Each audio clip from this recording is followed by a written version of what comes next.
ಚಿಂತೆ ಮಾಡಬೇಡಿ. ಊಟಕ್ಕಿಂತ ಪ್ರಾಣ, ಉಡುಪಿಗಿಂತ ದೇಹ ಮೇಲಾದುದಲ್ಲವೇ?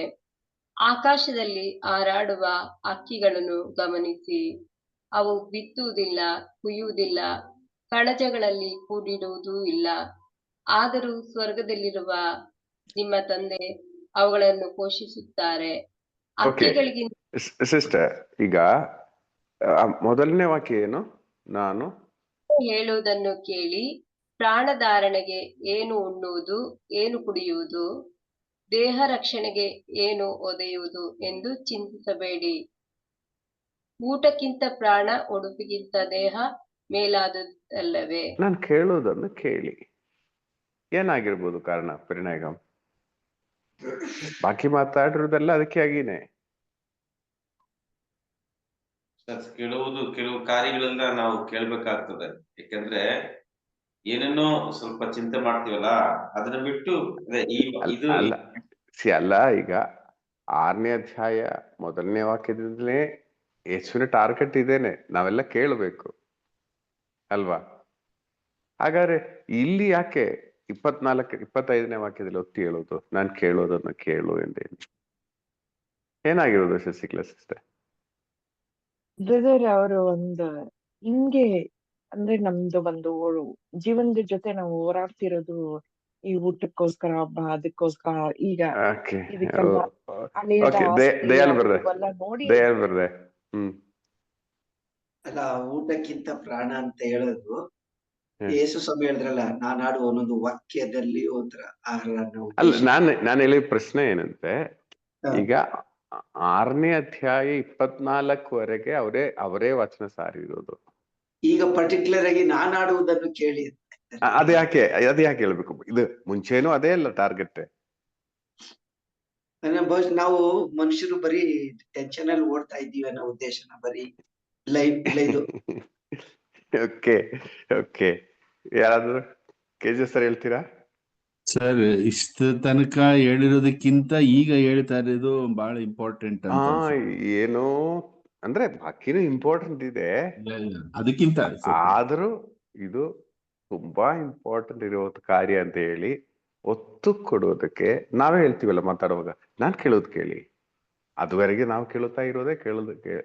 ಆದ್ರೆ ಕೆಲವೊಮ್ಮೆ ಒತ್ತು ಕೊಡೋದಾದ್ರೆ ನಾವೇನ್ ಅರ್ಥ ಮಾಡ್ಬೇಕು? ಏನೋ ವಿಶೇಷತೆ ಇದೆ, ಅದೇ ತುಂಬಾ ವಿಶೇಷವಾಗಿರುವ ಕಾರ್ಯವಿದೆ ಅಂತ ಹೇಳಿ. ಸೊ ಈ ವಿಶೇಷವಾಗಿರುವ ಕಾರ್ಯ ನಾವಿವತ್ತು ಕೇಳಲು, ಧ್ಯಾನಿಸಲು ನಾವು ಹೋಗೋಣ. ಓಕೆ, ಸೊ ನಾನು ಕೇಳುವುದನ್ನು ಕೇಳಿ ಅಂತ ಹೇಳಿ ಏನ್ ಹೇಳ್ತಾ ಇದ್ದಾರೆ? ಪ್ರಾಣಧಾರಣೆಗೆ ಉಣ್ಣುವುದು, ಏನು ಕುಡಿಯುವುದು, ದೇಹ ರಕ್ಷಣೆಗೆ ಏನು ಒದೆಯುವುದು ಎಂದು ಚಿಂತೆ ಮಾಡಬೇಡಿ. ಊಟಕ್ಕಿಂತ ಪ್ರಾಣ, ಉಡುಪಿಗಿಂತ ದೇಹ ಮೇಲಾದುದಲ್ಲವೇ? ಓಕೆ, ಏಸಮ್ ಏನ್ ಹೇಳ್ತಾ ಇದ್ದಾರೆ ಶಶಿಕಲಾ ಸಿಸ್ಟರ್? ಏನ್ ಮಾಡಬಾರ್ದು ಅಂತ ಹೇಳ್ತಾ ಇದ್ದಾರೆ? ಅಂದ್ರೆ ಅಷ್ಟೊಂದು ಇಂಪಾರ್ಟೆನ್ಸ್ ಕೊಡಕ್ ಹೋಗ್ಬೇಡಿ ಇದಕ್ಕೋಸ್ಕರ. ಅಂದ್ರೆ ಬರೀ ತಿನ್ನೋದು, ಉಣ್ಣೋದು, ತೊಡ್ಕೊಳ್ಳೋದು, ಅದಕ್ಕೆ ಇದಕ್ಕೆ ಅಂತ. ಈಗ ನಾವೆಲ್ಲ ಈಗ ನಾವೇ ಇದ್ ಮಾಡ್ಕೊಂತೀವಲ್ಲ ಆತರ. ಅದನ್ನ ತಗೊಬೇಕು, ಇದನ್ ತಗೊಬೇಕು, ಅದನ್ ಮಾಡ್ಬೇಕು, ಇದಕ್ ಮಾಡ್ಬೇಕು ಅಂತ ಹೇಳ್ಬಿಟ್ಟು ಅಷ್ಟೊಂದು ಇದ್ ಮಾಡ್ಕೊಳ್ಳೋದು, ನಿಮ್ಮನ್ನ ನೀವ ಅದಕ್ಕೆ ಬೀಳಕ್ ಹೋಗ್ಬೇಡಿ ಅಂತ ಹೇಳ್ಬಿಟ್ಟು. ಮಾಡ್ಬೇಡಿ ಅಂತ. ನಾವು ಕಣ್ಣು ಮುಂದೆ ಬರೋದು ಬೆಳಗ್ಗೆ ಏನ್ ಊಟ ಮಾಡ್ಬೇಕು, ಮಧ್ಯಾಹ್ನ ಊಟ ಮಾಡ್ಬೇಕು, ಮತ್ತೆ ಏನ್ ಕಾರ್ಯಗಳು ಮಾಡಿ, ಇದೇ ಜಾಸ್ತಿ ಬರೋದು. ಚಿಂತೆ ಬರೋದು ಇದೇನೆ. ನಿನ್ನೆ ಎಷ್ಟ್ ಜನ ಯೋಚನೆ ಮಾಡಿದ್ದಾರೆ ಇವತ್ತು ಬೆಳಿಗ್ಗೆ ಏನ್ ಬ್ರೇಕ್ಫಾಸ್ಟ್ ಮಾಡ್ಬೇಕಂತ ಹೇಳಿ? ಹೌಸ್ ವೈಫ್ ಗಳಿಗೆ ಅದೊಂದು ಇರುತ್ತೆ ಬ್ರದರ್. ನಾಳೆ ಬೆಳಿಗ್ಗೆ ನಿಂತ್ಕೊಂಡ್ರೆ ಏನ್ ಮಾಡೋದು ಅನ್ನೋದೇ ಇವತ್ತಿನ ಚಿಂತೆ ಅಂತ ಹೇಳ್ತಾರೆ ಬೇಕಾದ್ರೆ. ಆ ಚಿಂತೆ ಬೇಡ ಅಂತಾನೆ ಸ್ವಾಮಿ ಹೇಳೋದು. ಅದು ಇದು ಸುಮ್ನೆ ಇಲ್ಲಿ ಹೇಳ್ತಾ ಇರೋದಷ್ಟೇ. ಇದು ಊಟದ್ದು ಬಟ್ಟೆದು ಅಂತ ಹೇಳ್ಬಿಟ್ಟು ಹೇಳ್ತಾ ಇರೋದಷ್ಟೇ, ಆದ್ರೆ ಅವ್ರದ್ದು ವಿಚಾರನೇ ಬೇರೆ ಇದೆ. ಅಂದ್ರೆ ಈಗ ನೋಡಿ, ದೋಸೆ ಮಾಡ್ಬೇಕು ನಾಳೆ ಬೆಳಿಗ್ಗೆ, ಇವತ್ತು ಚಿಂತಿಸಬೇಡವಾ? ಆಗ್ಲೇಬೇಕು, ಯಾಕಂದ್ರೆ ಅದೆಲ್ಲ ಹಿಟ್ಟೆಲ್ಲ ಹಾಗಾದ್ರೆ ಸ್ವಾಮಿ ಏನ್ ಹೇಳ್ತಾ ಇದಾರೆ? ಪ್ರಾಮುಖ್ಯತೆ ಹೆಚ್ಚು, ಊಟಕ್ಕೆ ಜಾಸ್ತಿ ಕೊಡಬಾರ್ದು ಅಂತ ಸ್ವಾಮಿ ಹೇಳ್ತಾರೆ. ಓಕೆ, ಇಲ್ಲಿ ಮನುಷ್ಯನು ಹೆಚ್ಚು ಪ್ರಾಮುಖ್ಯತೆ ಕೊಡೋದು ಒಂದು ದಿನದಲ್ಲಿ. ಈಗ ನಾವು ನಿಜವಾಗಿ ನೋಡಿ, ನಾವು ಬೆಳಿಗ್ಗೆಯಿಂದ ಸಾಯಂಕಾಲ ತನಕ ದುಡಿಯುವ ಮುಖ್ಯ ಟಾರ್ಗೆಟ್ ಎಲ್ಲಿಗೆ? ಊಟ, ಊಟ ಮತ್ತೆ ಬಟ್ಟೆ. ಬಟ್ಟೆ. ಎರಡು ಮೂರು ವಿಷಯಗಳು ಹೇಳ್ತಾ ಇದ್ದಾರೆ. ನಮ್ ಜೀವನದ ಮುಖ್ಯ ಭಾಗವು ಈ ಒಂದು ಚಿಂತೆಯಲ್ಲೇ ಹೋಗ್ತಾ ಇದೆ. ಯೇಸ್ವಾಮಿ ಏನ್ ಹೇಳ್ತಾ ಇದ್ದಾರೆ? ಇದಕ್ಕಾಗಿ ಚಿಂತಿಸಬಾರದು, ಚಿಂತೆ ಮಾಡಬೇಡಿ. ಹಾಗಾದ್ರೆ ನೀವು ಕೆಲಸಕ್ಕೆ ಹೋಗುವಾಗ ಶಶಿಕಲಾ ಸಿಸ್ಟರ್ ಏನ್ ಚಿಂತಿಸಬೇಕು? ಪರಿಣಾಮ ಏನ್ ಚಿಂತಿಸಬೇಕು? ದೇವರ ಪ್ರಸನ್ನತೆ ತುಂಬಲ್ಪಡ್ಬೇಕು ಸರ್. ದೇವರ ಬಗ್ಗೆ ಒಂದು ಜ್ಞಾನ ಇದೆ. ಆಕ್ಚುಲಿ ಹೇಳೋದಾದ್ರೆ ಇದು 19ನೇ ವಾಕ್ಯದಲ್ಲಿ ನಿಮ್ಮ ನಿಧಿ ಎಲ್ಲಿ ಇದೆಯೋ ಅಲ್ಲೇ ನಿಮ್ಮ ಚಿಂತೆ ಅಲ್ಲ. ಈಗ ನಾವು ಕೆಲಸ ಮಾಡುವಾಗಲೂ ನಮ್ ಚಿಂತೆ ಎಲ್ಲ ಎಲ್ಲಿ ಇರ್ತದೆ? ನಮ್ ನಿಧಿಯಲ್ಲಿ ಇದೆ. ನಿಜವಾಗಿಯೂ ಮುಂಚಾನೆ ಪ್ರಾರ್ಥನೆಯಲ್ಲಿ ಒಂದು ವಚನ ಸಿಕ್ಬಿಟ್ರೆ ಅದು ನಿಧಿಯನ್ನು ನಾವು ಅನಿಸೋದಾದ್ರೆ ಆ ದಿನ ಕೆಲಸ ಮಾಡುವುದಾದ್ರೂ ನಿಮ್ ಚಿಂತೆ ಎಲ್ಲಿ ಇರ್ತದೆ? ಆ ನಿಧಿಯಲ್ಲಿ ಇರ್ತದೆ. ಅರ್ಥ ಆಯ್ತಲ್ಲ? ಎರಡನೇದಾಗಿ 2 ಯಜಮಾನರನ್ನು ಓಕೆ ಈ ಕಾರ್ಯಗಳೆಲ್ಲ ಹೇಳಿ ನಂತರ ಹೇಳ್ತಾ ಇದ್ದಾರೆ, ಚಿಂತಿಸಬೇಡಿ. ಓಕೆ, ಈ ಚಿಂತೆ ಏನ್ ತಿಂತೀರಾ, ಏನು ಉಡಿಸ್ತೀರಾ, ಈ ಚಿಂತೆ ನಿಮಗೆ ಅಗತ್ಯ ಇಲ್ಲ ಎಂದು ಒಂದು ನಿಯಮದ ಹಾಗೆ ನಮ್ಗೆ ಕೊಡ್ತಾ ಇದೆ. ಚಿಂತಿಸಬೇಡಿ. ನಾನು ಕೇಳೋದನ್ನು ಕೇಳಿ, ನೀವಿನ್ನು ಊಟದ ಬಗ್ಗೆ, ಬಟ್ಟೆಯ ಬಗ್ಗೆ ಚಿಂತಿಸಬೇಡ ಅಂತ ಹೇಳಿದ್ರೆ ನಾವು ಇನ್ನು ಅದ್ರ ಬಗ್ಗೆ ಯೋಚನೆ ಮಾಡ್ಬೇಡಿ, ಇನ್ನು ಏನು ಇಲ್ಲದೆ ಅಲ್ಲ. ಆದ್ರೆ ನಮ್ ಚಿಂತೆ ಎಲ್ಲ ಎಲ್ಲಿದೆ? ಬರೀ ಅದಕ್ಕೆ ಮಾತ್ರ ಇದೆ. ಈ ಅವಸ್ಥೆಯಲ್ಲಿ ದೇವರು ಹೇಳ್ತಾ ಇದ್ದಾರೆ, ಬೇಕು. ಆದ್ರೆ ನಮ್ ಮೇನ್ ಟಾರ್ಗೆಟೇ ಅದಾಗ್ಬಿಟ್ರೆ, ತಿನ್ನುವುದೇ ಟಾರ್ಗೆಟ್ ಆದ್ರೆ, ಕೆಲವರು ಹೇಳಿದ್ರು ಬದುಕೋದೇ ತಿನ್ನಕ್ಕಾಗಿ ಅಂತ ಹೇಳೋರು ಉಂಟು. ಹೌದಾ? ಕರೆಕ್ಟ್ ಅದು? ನಾವು ತಿನ್ನುವುದು ಸ್ವಲ್ಪ ಬದುಕೋದಕ್ಕಾಗಿ ಅಂತ ಹೇಳಿದ್ರೆ ಓಕೆ. ಆದ್ರೆ ನಾವು ಬದುಕೋದೇ ತಿನ್ನಕ್ಕಾಗಿ ಅಂತ ಹೇಳುವಾಗ ಅದೊಂದು ರಾಂಗ್ ಕಾನ್ಸೆಪ್ಟ್ ಆಗ್ತದೆ. ಸೊ ಪ್ರಿಯರೇ, ಚಿಂತಿಸಿ, ನಾನು ಹೇಳೋದು ಇದು ನಾವು ಪ್ರಾಕ್ಟಿಕಲ್ ಆಗಿ ತಗೊಂಡ್ರೆ ಸಾಕು. ಹೌಸ್ ವೈಫ್ ಆಗ್ಲಿ, ಹೌಸ್ ವೈಫ್ ಅಲ್ಲದೆ ಇರೋರಾಗ್ಲಿ, ನಮ್ ಚಿಂತೆ ಎಲ್ಲ ಈ ವಿಷಯಗಳು. ಈ ಸ್ವಾಮಿ ಏನ್ ಹೇಳ್ತಾರೆ, ಏನಕ್ಕೆ ಚಿಂತಿಸಬಾರದು ಅಂತ ಹೇಳ್ತಾ ಇದಾರೆ? ವೆರೋನಿಕೆ ಸಿಸ್ಟರ್ ಓದಿ ಅದು ಮತ್ತೊಮ್ಮೆ.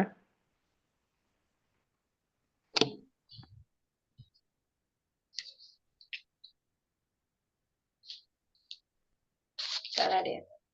6:25. ನಾನು ಹೇಳುವುದನ್ನು ಕೇಳಿ, ಪ್ರಾಣಧಾರಣೆಗೆ ಏನು ಉಣ್ಣುವುದು, ಏನು ಕುಡಿಯುವುದು, ದೇಹ ರಕ್ಷಣೆಗೆ ಏನು ಹೊದೆಯುವುದು ಎಂದು ಚಿಂತೆ 3 ಮಾಡಬೇಡಿ. ಪಾಯಿಂಟ್. ಏನು ತಿನ್ನುವುದು, ಪ್ರಾಣ ರಕ್ಷಣೆಗೆ ಏನ್ ಕುಡಿಯುವುದು, ದೇಹ ಏನು ಹೊದೆಯುವುದು.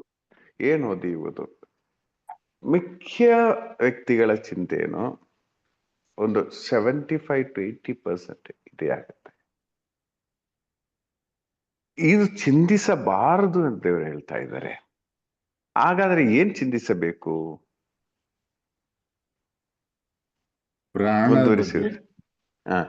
ಪ್ರಾಣದ ಬಗ್ಗೆ, ದೇಹದ ಬಗ್ಗೆ.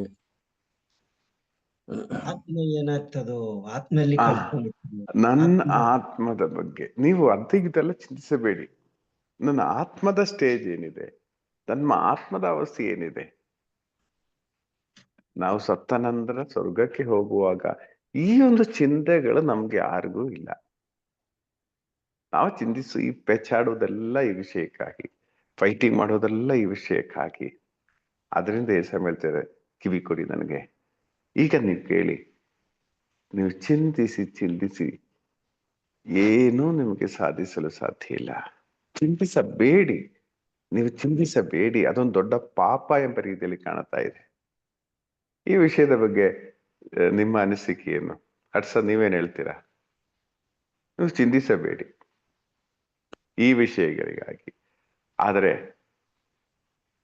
ಓದಿ ನೀವ್ ಹೇಳಿ. ಸರ್, ನಮ್ಮ ಚಿಂತೆಗಳೆಲ್ಲ ಬರೀ ಇದೇನೆ. ಇವಾಗಿನ ಹೇಗೆ ನಮ್ಮ ಅವಸ್ಥೆ ಅಂತ ಹೇಳಿದ್ರೆ, ನಾವ್ ಬರೀ ಈ ದಿನದಲ್ಲ, ಈ ಒಂದು 10 ವರ್ಷದ ಎಸ್ಟಿಮೇಟ್ಗಳೇ ಹಾಕ್ಬಿಡ್ತೀವಿ ಇವಾಗ್ಲೇನೆ ಎಲ್ಲಾ ಕಾರ್ಯಗಳಲ್ಲಿ. ನಿಜವಾಗ್ಲೂ ಆ ಒಂದು ಇದು ಬೇಡ ಅಂತ. ಅಷ್ಟೊಂದು ಚಿಂತೆಗಳು ಬೇಡ ಅನ್ನೋದನ್ನ ಇವತ್ತು ನಾವು ವಚನದಲ್ಲಿ ಹೇಳ್ಕೊಡ್ತಾ ಇದ್ದಾರೆ. ಚಿಂತೆ ಬೇಡಿ. ಈಗ ನೋಡಿ ಆ 25ನೇ ವಾಕ್ಯದ ಕೊನೆ ಭಾಗದಲ್ಲಿ ಊಟಕ್ಕಿಂತ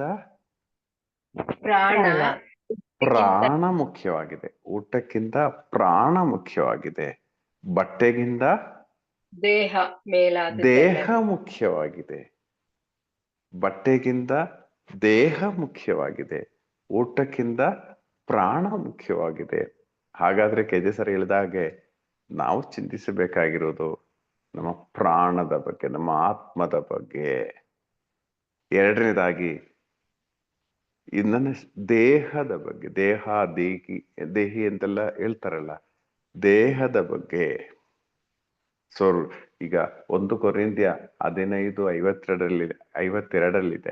1 ಕೊರಿಂಥ್ಯ 15:52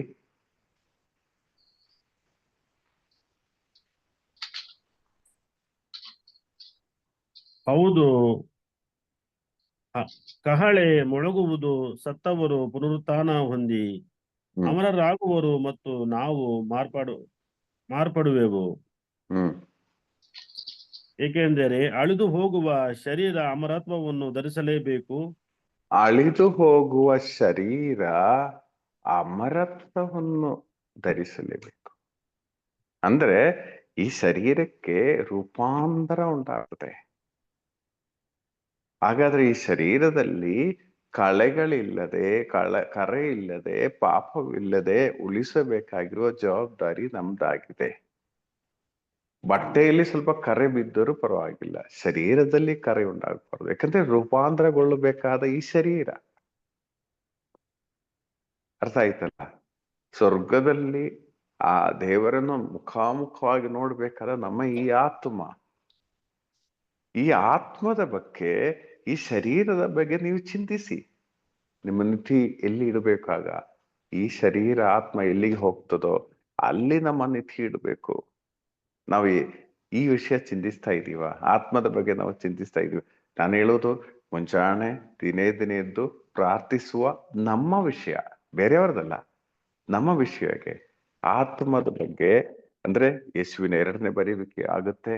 ಆಗ ಕ್ಷಣ ಮಾತ್ರದಲ್ಲೇ ನಾವೆಲ್ಲ ರೂಪಾಂತರಗೊಳ್ಳಬೇಕಾದವರು, ಆತ್ಮ ಶರೀರ ರೂಪಾಂತರಗೊಳ್ಳಬೇಕಾದವರು. ನಾವು ಯಾವತ್ತಾದ್ರೂ ಈ ಕಾರ್ಯದ ಬಗ್ಗೆ ಯೋಚನೆ ಮಾಡ್ತೀವೋ? ಪ್ರಿಯರೇ, ಅದಕ್ಕೆ ದೇವರು ಹೇಳ್ತಾ ಇದ್ದಾರೆ, ನೀವು ಚಿಂತಿಸೋದೇನು?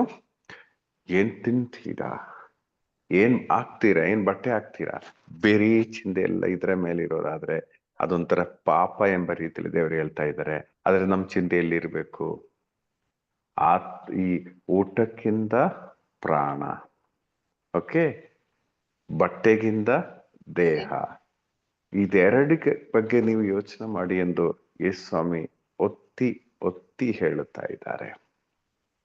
ಓಕೆ, ಇನ್ನು ಮುಂದುವರಿಸೋದು 26ನೇ ವಾಕ್ಯ. ಆಕಾಶದಲ್ಲಿ ಹಾರಾಡುವ ಹಕ್ಕಿಗಳನ್ನು ಗಮನಿಸಿ, ಅವು ಬಿತ್ತುವುದಿಲ್ಲ, ಕುಯ್ಯುವುದಿಲ್ಲ, ಕಣಜಗಳಲ್ಲಿ ಕೂಡಿಡುವುದೂ ಇಲ್ಲ, ಆದರೂ ಸ್ವರ್ಗದಲ್ಲಿರುವ ನಿಮ್ಮ ತಂದೆ ಅವುಗಳನ್ನು ಪೋಷಿಸುತ್ತಾರೆ. ಒಂದ್ ನಿಮಿಷ. ನಮ್ಗೆ ಗೊತ್ತು, ಅಕ್ಕಿ ಏನಾದ್ರೂ ತೋಟ ತಗೊಂಡು ಕೆಲಸ ಮಾಡ್ತಾ ಇರುವರ? ಇಲ್ಲ ಅಲ್ವಾ? ಅಕ್ಕಿಗಾಗಿ ಯಾವ್ದಾದ್ರು ಗವರ್ಮೆಂಟ್ ಇಷ್ಟು ಮಿಲಿಯನ್ ಬಜೆಟ್ ಅಲ್ಲಿ ಹಾಕ್ತಾರ? ಇಲ್ಲ ಸರ್, ಇಲ್ಲ. ಅಕ್ಕಿಗಾಗಿ ಮೇ ಬಿ ನಮ್ ಗೂಡಲ್ಲಿರುವ ಅಕ್ಕಿಗೆ ಸ್ವಲ್ಪ ಊಟ ಕೊಡಬಹುದು, ಯಾಕೆಂದ್ರೆ ನಾವು ಗೂಡಲ್ಲಿ ಇಟ್ಟಿದೀವಿ ಅದಕ್ಕೆ, ಪಕ್ಷಿಗಾಗಿ. ಓಕೆ, ಯಾರು ಒಂದು ಖರ್ಚು ಮಾಡ್ಬೇಕಾಗಿಲ್ಲ. ಅರ್ಥ ಆಯ್ತಲ್ಲ? ಸೊ ಅಂದ್ರೆ ಅಕ್ಕಿ ಅಂದ್ರೆ ಬಿಲಿಯನ್ಸ್ ಆಫ್ ಅಕ್ಕಿಗಳಿದೆ. ಸರ್ ಏನ್ ಗೊತ್ತಾ, ಅಕ್ಕಿಗಳನ್ನ ನಾನು ಗಮನಿಸ್ತಾ ಏನೇ ಮೊದಲು ಕೂಡ, ಅಥವಾ ಒಂದು ಮುಸ್ಕಿನ ಜೋಳ ಆಗ್ಲಿ, ಒಂದು ಪರಂಗಿ ಹಣ್ಣಾಗ್ಲಿ, ಏನೇ ತಿಂದ್ರು ಕೂಡ ಮೊದಲು ಬಂದು ತಿನ್ನೋದು ಅದೇನೆ. ಅವ್ ಏನು ಕೊಡೋದಿಲ್ಲ ದೇವ್ರು. ಅದಕ್ಕೆ ಈಗ ನೋಡಿ, ಅದೇ ಮನ್ಸನ್ ಕಿತ್ಕೊಂಡ್ಬಿಟ್ರೆ ಬೈತಾರೆ. ಅಕ್ಕಿಗಳು ತಿಂದ್ರೆ ಯಾರು ಬೈಯೋದಿಲ್ಲ, ಈಗ ನೋಡ್ಬೋದು ತಿನ್ಕೊಂಡ್ಬಿಟ್ಟು ಹೊಂಟೋಗ್ಬಿಡ್ತಾರೆ. ಅದೇ ಮನ್ಸು ತಿಂದ್ರೆ ಅಂದ್ರೆ ಅದಕ್ಕೆ ಅಷ್ಟು ನೋಡಿ, ಈ ಹಕ್ಕಿಗಳಿಗೆ 10 ಲೆಕ್ಕದಲ್ಲಿ ಐಟಮ್ಸ್ ಬೇಕು. ಲೋಕದಲ್ಲಿ ಎಷ್ಟು ಹಕ್ಕಿಗಳಿದೆ, ಅದಕ್ಕೆಲ್ಲ ಕೃತ್ಯವಾಗಿ ದೇವರು ರೆಡಿ ಮಾಡಿ ಕೊಡ್ತಾ ಇದ್ದಾರೆ. ಹಾಗಾದ್ರೆ ಹಕ್ಕಿಗಳ ಆಲಸ್ಯದಿಂದ ಇರುವವರ ಕೆಲಸ ಮಾಡ್ತಾ ಇಲ್ಲ. ಕರೆಕ್ಟ್. ಆಲಸ್ಯದಿಂದ ಇರುವವರ ಹಕ್ಕಿಗಳು ಹಕ್ಕಿಗಳೇನ್ ಮಾಡೋರು? ಸುಮ್ನೆ ಹುಡುಕ್ತಾನೆ ಇರ್ತವೆ. ಫುಡ್ ಎಲ್ಲಿದೆ, ತೋಟ ಎಲ್ಲಿ, ಹೋಗ್ತಾನೆ ಇರ್ತವೆ. ಈಗ ನೀವು ನೋಡಿ, ನೀವು ಮಾರ್ನಿಂಗ್ ಸ್ಟಾರ್ ಅಲ್ಲಿರುವ ನಾವು ಈಗ ಬೆಳಿಗ್ಗೆ ಅಟ್ಲೀಸ್ಟ್ 4:15 ಎದ್ದಿದ್ದೀವಿ. ಹಕ್ಕಿಗಳೇನ್ ಮಾಡೋರು? ನಮ್ಮನ್ನ ಎಬ್ಬಿಸ್ತವೆ. ನಮ್ಗಿಂತ ಬೇಗ ಅವ್ರು ಎದ್ದೇಳ್ತಾರೆ. ಎದ್ದು ಏನ್ ಮಾಡೋರು? ಅವರು ಬೆಳಿಗ್ಗೆ ಎದ್ದು ದೇವರನ್ನು ಸ್ತುತಿ ಮಾಡುವರು, ಪ್ರೈಸ್ ಅಂಡ್ ವರ್ಷಿಪ್ ಮಾಡುವರು. ಅವರಿಗೆ ಅದೇ ಒಂದೇ ಜೀವನ. ಬೆಳಿಗ್ಗೆ ಎದ್ದು ಎಲ್ಲಿ ಊಟ ಎಂದು ಹುಡುಕುವರಲ್ಲ ಹಕ್ಕಿಗಳು. ಫಸ್ಟ್ ಬೆಳಿಗ್ಗೆ ಯಾವ ಹಕ್ಕಿನೂ ತಿನ್ನುವುದು ನಾವು ಎಲ್ಲೂ ನೋಡಲ್ಲ. ಫಸ್ಟ್ ಅವರು ಮಾಡೋ ಕೆಲಸ ಏನಂದ್ರೆ ಪ್ರೈಸ್ ಅಂಡ್ ವರ್ಷಿಪ್. ನಾವು ಯೋಚನೆ ಮಾಡಿ, ದೇವರು ನಮ್ಗೆ ಕೃಪೆ ಕೊಟ್ಟಿದ್ದಾರೆ. ಮುಂಜಾನೆ ಎದ್ದು ದೇವರ ವಚನವನ್ನು ಧ್ಯಾನಿಸುವ ಒಂದು ಕಾರ್ಯ. ನೀವು ನಿಜವಾಗಿ ನೋಡಿ, ಪಕ್ಷಿಗಳು ಅಟ್ಲೀಸ್ಟ್ ಒಂದು 7-8 o'clock ವರೆಗೆ ಅವರು ದೇವರನ್ನು ಸ್ತುತಿಸುವ ಕಾರ್ಯ ನಡೀತಾ ಇರ್ತದೆ. ಅವರು ಹಾಡಿ, ಒಂದು ಹಕ್ಕಿನೂ ನೀವೆಲ್ಲಾದ್ರೂ ನೋಡಿದಿರೋ, ಒಂದು 6 ಗಂಟೆಗೆ ಎದ್ದು ನೋಡುವಾಗ ನಿದ್ರಿಸುವ ಹಕ್ಕಿಯನ್ನು ಯಾರಾದ್ರೂ ನೋಡಿದಿರ? ಆ ಒಂದು ಟೈಪ್ ಹಕ್ಕಿ ಇದೆ ಹಗಲು ನಿದ್ರೆ ಮಾಡೋದು. ಯಾವುದು? ಗೂಬೆ. ಅದು ಬಿಟ್ರೆ ಬೇರೆ ಯಾವ ಪಕ್ಷಿಗಳು ಬೆಳಿಗ್ಗೆ ನಿದ್ರೆ ಮಾಡಲ್ಲ. ಮನುಷ್ಯರಾಗಿರೋ ಗೂಬೆಗಳು ಮಾತ್ರನೇ ಬೆಳಿಗ್ಗೆ ನಿದ್ರೆ ಮಾಡುವುದು ಅಲ್ವಾ? ಯಾವ ಪಕ್ಷಿನೂ ಬೆಳಿಗ್ಗೆ ನಿದ್ರೆ ಮಾಡಲ್ಲ. ಯೋಚನೆ ಮಾಡಿ. ಅವರು ಹಾರ್ಡ್ ವರ್ಕಿಂಗ್. ಎದ್ದು ದೇವರನ್ನು ಸ್ತುತಿಸುವ ಕೆಲಸ ಮಾಡ್ತಾ ಇದ್ದಾರೆ, ದೇವರನ್ನು ಸ್ತುತಿ ಮಾಡ್ತಾ ಇದ್ದಾರೆ.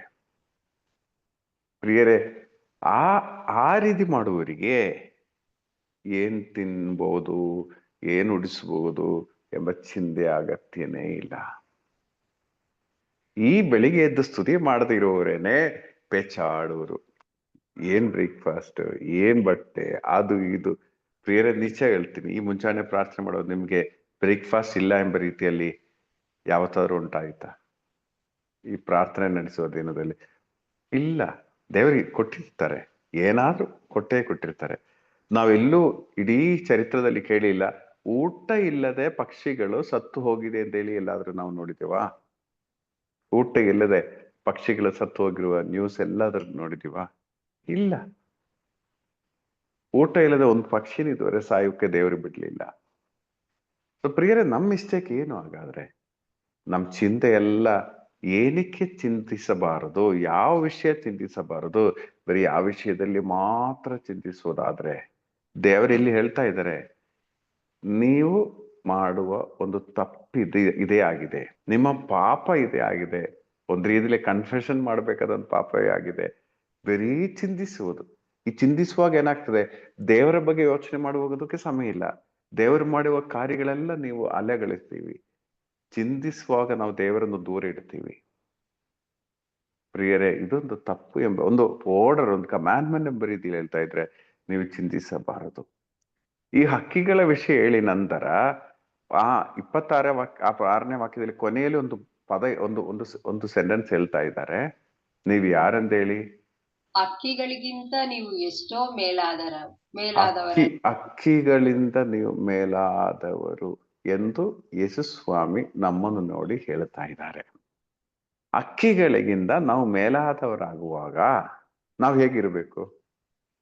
ಹಕ್ಕಿಗಳು 4 ಗಂಟೆ ಎದ್ದೇಳೋದಾದ್ರೆ ನಾವು ಎಷ್ಟು ಗಂಟೆ 3 ಗಂಟೆ ಎದ್ದು ದೇವರನ್ನು ಸ್ತುತಿ ಮಾಡಬೇಕು. ಮೇಲಾದವರು ನಾವು ಗ್ರೇಟರ್ ದಾನ್ ಹಕ್ಕಿಗಳು, ನಾವು ಮೇಲಾದವರು. ಈ ಭಾವನೆ ನಮ್ಗೆ ಇರಬೇಕು ಪ್ರಿಯರೇ. ನಾವು ಹಾಳಾದವರಲ್ಲ, ನಾವು ಮೇಲಾದವರು. ನಾವು ಮೇಲಾದವರಾಗಿ ದೇವರು ಸೃಷ್ಟಿಸಿದ್ದಾರೆ, ನಮ್ಮನ್ನು ನೋಡ್ತಾ ಇದ್ದಾರೆ. ಆದ್ರೆ ಈ ಮುಂಚಾನೆ ಸಮಯದಲ್ಲಿ ದೇವರನ್ನು ಸ್ತುತಿಸಬೇಕಾದ, ದೇವರನ್ನು ಹಕ್ಕಿಗಳಿಗಿಂತ ಹೆಚ್ಚಾಗಿ ದೇವರನ್ನು ಸ್ತುತಿಸಬೇಕಾದ ಸ್ಥಳದಲ್ಲಿ ಮಾನವನೇನ್ ಮಾಡುವರು? ಯೋಚನೆ ಮಾಡಿ ನೋಡಿ. ಚಿಂತಿಸಿ ಚಿಂತಿಸಿ ಕೆಲವು ನೋಡಿ, ಯುದ್ಧಗಳಿಂದ ಕೋಟಿ ಕೋಟಿ ಜನ ಸಾಯ್ತಾ ಇದ್ದಾರೆ. ಆದ್ರೆ ಚಿಂತಿಸಿ ಚಿಂತಿಸಿ ಸಾಯುವುದು ಅದಕ್ಕಿಂತ ಹೆಚ್ಚು ಪಟ್ಟು ಅಂತ ಹೇಳಿ ಪಠಣಗಳು ತೋರಿಸ್ತಾ ಇದೆ. ಡಿಪ್ರೆಷನ್ ಮುಖಾಂತರ ಈ ರೀತಿ ಸಾಯುವುದು. ಅದರಿಂದ ದೇವರು ಹೇಳುವಂತ ಒಂದು ಕರೆ, ನೀವು ಚಿಂತಿಸಬೇಡಿ ಈ ವಿಷಯಗಳಿಗೆ, ಊಟದ ಬಗ್ಗೆ, ಆ ಬಗ್ಗೆ, ಈ ಬಗ್ಗೆ, ನೋವುಗಳ ಬಗ್ಗೆ, ಕಷ್ಟಗಳ ಬಗ್ಗೆ ಚಿಂತಿಸಿ ಚಿಂತಿಸಿ ಏನ್ ಮಾಡಕ್ಕಾಗತ್ತೆ? ಏನ್ ಸಾಧಿಸಿದೀರಿ ಇದುವರೆಗೆ? ಚಿಂತಿಸಿ. ನಿಮ್ಮ ಹೆಲ್ತ್ ಹೋಗ್ತದೆ, ನಿಮ್ಮ ನಿದ್ರೆ ಹೋಗ್ತದೆ. ಚಿಂತಿಸಿ ಚಿಂತಿಸಿ ನಿಮ್ಗೆ ಏನೂ ಸಾಧಿಸಲು ಸಾಧ್ಯ ಇಲ್ಲ. ಅದಕ್ಕೆ ದೇವರು ಹೇಳ್ತಾ ಇದ್ದಾರೆ, ನೀವು ಕೇಳಿ, ನಾನು ಹೇಳುವುದನ್ನು ನೀವು ಕೇಳಿ, ನೀವು ಚಿಂತಿಸಬೇಡಿ. ಶಶಿಕಲಾ ಸಿಸ್ಟರ್ ಹೇಳ್ಬೋದು, ಹಾಗಾದ್ರೆ ನಾವು ಏನು ಚಿಂತಿಸಬೇಡವಾ ಅಲ್ವಾ? ಪ್ರಿಯರೇ, ಪ್ರಿಯರೇ, ಸ್ವರ್ಗದಲ್ಲಿರುವ ದೇವರ ಮುಂದೆ ನಾವು ಹಕ್ಕಿಗಳಿಗಿಂತ ಮೇಲಾದವರಾದರೆ, ಹಕ್ಕಿಗಳಿಗೆ 10 ಲೆಕ್ಕದಲ್ಲಿ ಊಟವನ್ನು ದೇವರು ಸಿದ್ಧಪಡಿಸುವುದಾದರೆ ನಮಗೆ ಸಿದ್ಧಪಡಿಸುವುದಿಲ್ಲವೇ? ಒಂದು ಆಶ್ರಯಿಸಿ ಅವರನ್ನು. ಓಕೆ, ಈ ಒಂದು ವಚನದ ಹೆಡ್ಡಿಂಗ್ ಅದೇನೆ, ದೇವಾಶ್ರಯ ಅಲ್ವಾ? ಏನದು ಹೆಡ್ಡಿಂಗ್? ಅಲ್ಲ, ಹೆಡ್ಡಿಂಗ್ ಹೆಡ್ಡಿಂಗ್ ಹೆಡ್ಡಿಂಗ್ ಹೆಡ್ಡಿಂಗ್ ಮಾತೆಗಾಗಿ ಚಿಂತೆ ಏಕೆ? ಚಿಂತೆ ಏಕೆ? ಓಕೆ. ಸೊ ಇದು ನನ್ನ ಮಲಯಾಳದಲ್ಲಿ ಏನಂದ್ರೆ, ದೇವರ ಪರಿಪಾಲನೆಯಲ್ಲಿ ಆಶ್ರಯಿಸು ಎಂದ ಹೆಡ್ಡಿಂಗ್ ಇದೆ. ಆಯ್ತಾ? ಅಂದ್ರೆ 25ನೇ ವಾಕ್ಯದ ಮೇಲೆ ಒಂದು ಬೋಲ್ಡ್ ಲೆಟರ್ಲಿ ಬರೀತಾರಲ್ಲ, ಅದು ಪರಿಪಾಲನೆಯಲ್ಲಿ ಆಶ್ರಯಿಸು. ಪ್ರಿಯರೇ, ನಾವು ಆಶ್ರಯಿಸಬೇಕು, ಅವರು ನಮ್ಮನ್ನು ಪರಿಪಾಲಿಸ್ತಾರೆ. ನೀವೇ ನೋಡಿ, ನಮ್ ಜೀವನದ ಒಂದೊಂದು, ಈಗ ಪೆರಿನಾಯಿಗ ನೀವು ಇತ್ತೀಚೆಗೆ ಮನೆ ಶಿಫ್ಟ್ ಮಾಡಿದೀರಾ.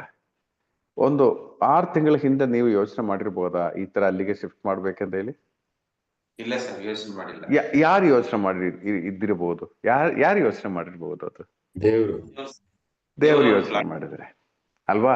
ಸೊ ಹಾಗಾದರೆ ಪ್ರಿಯರೇ, ದೇವರು ನಮಗಾಗಿ ಪ್ಲಾನ್ಗಳಿಟ್ಟು ಯೋಚನೆ ಮಾಡಿ ಇರೋದು. ನಾವ ಪ್ರಾರ್ಥನೆ ಮುಖಾಂತರ ಅವರ ಯೋಚನೆ ತಗೊಂಡು ಮುಂದೆ ಹೋದ್ರೆ ಸಾಕು. ಆದ್ರೆ ನಾವು ಅದು ಮಾಡ್ತಾ ಇಲ್ಲ.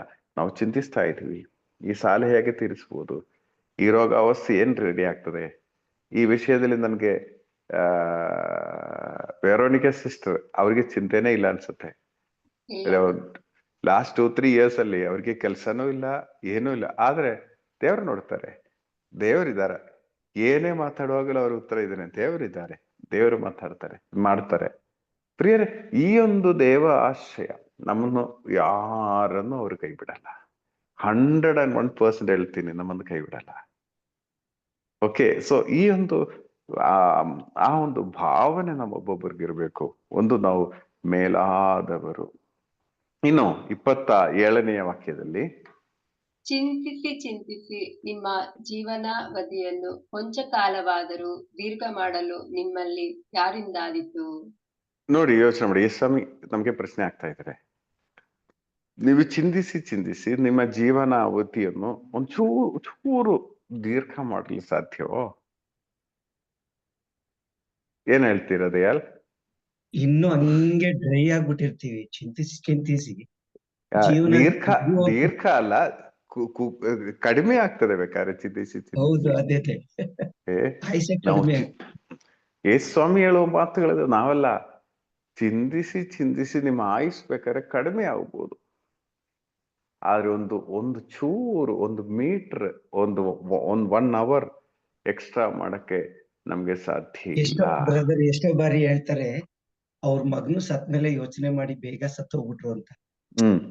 ಕೆಲವರು ಮಾತನಾಡುವಾಗ ಅವ್ರ ಮಗಳು ಸತ್ತು, ಅವರು ಯೋಚನೆ ಮಾಡಿ ಅಮ್ಮ ತೀರ್ಕೊಂಡ್ಬಿಟ್ರು, ಅಪ್ಪ ತೀರ್ಕೊಂಡ್ಬಿಟ್ರು ಅಂದ್ರೆ ಚಿಂತಿಸಿ ಸಾವು ಹತ್ರ ಬರ್ತದೆ ಹೊರತು ಜೀವನಾವಧಿ ಹೆಚ್ಚಾಗಲ್ಲ. ಹೌದು. ಸೊ ಪ್ರಿಯರೇ, ನಾವು ಈ ಮಾಡೋದು ದೊಡ್ಡ ಒಂದು ತಪ್ಪದು. ಈ ಚಿಂತಿಸಿ ನಾವು ಏನೇ ಬಂದ್ರು ಆ ದೇವರ ಚಿತ್ತ. ನೋವಾದರೆ ದೇವರ ಚಿತ್ತ. ಅವ್ರು ಹಾಗೆ ಮಾತಾಡ್ತಾರೆ, ಅದು ದೇವರ ಚಿತ್ತ. ಆ ಒಂದು ಭಾವನೆಗೆ ಬಿಟ್ಕೊಟ್ರೆ ನೋಡಿ, ನಿಮ್ ಜೀವನ ಎಷ್ಟು ಶಾಂತಿಯುಳ್ಳದಾಗ್ತದೆ.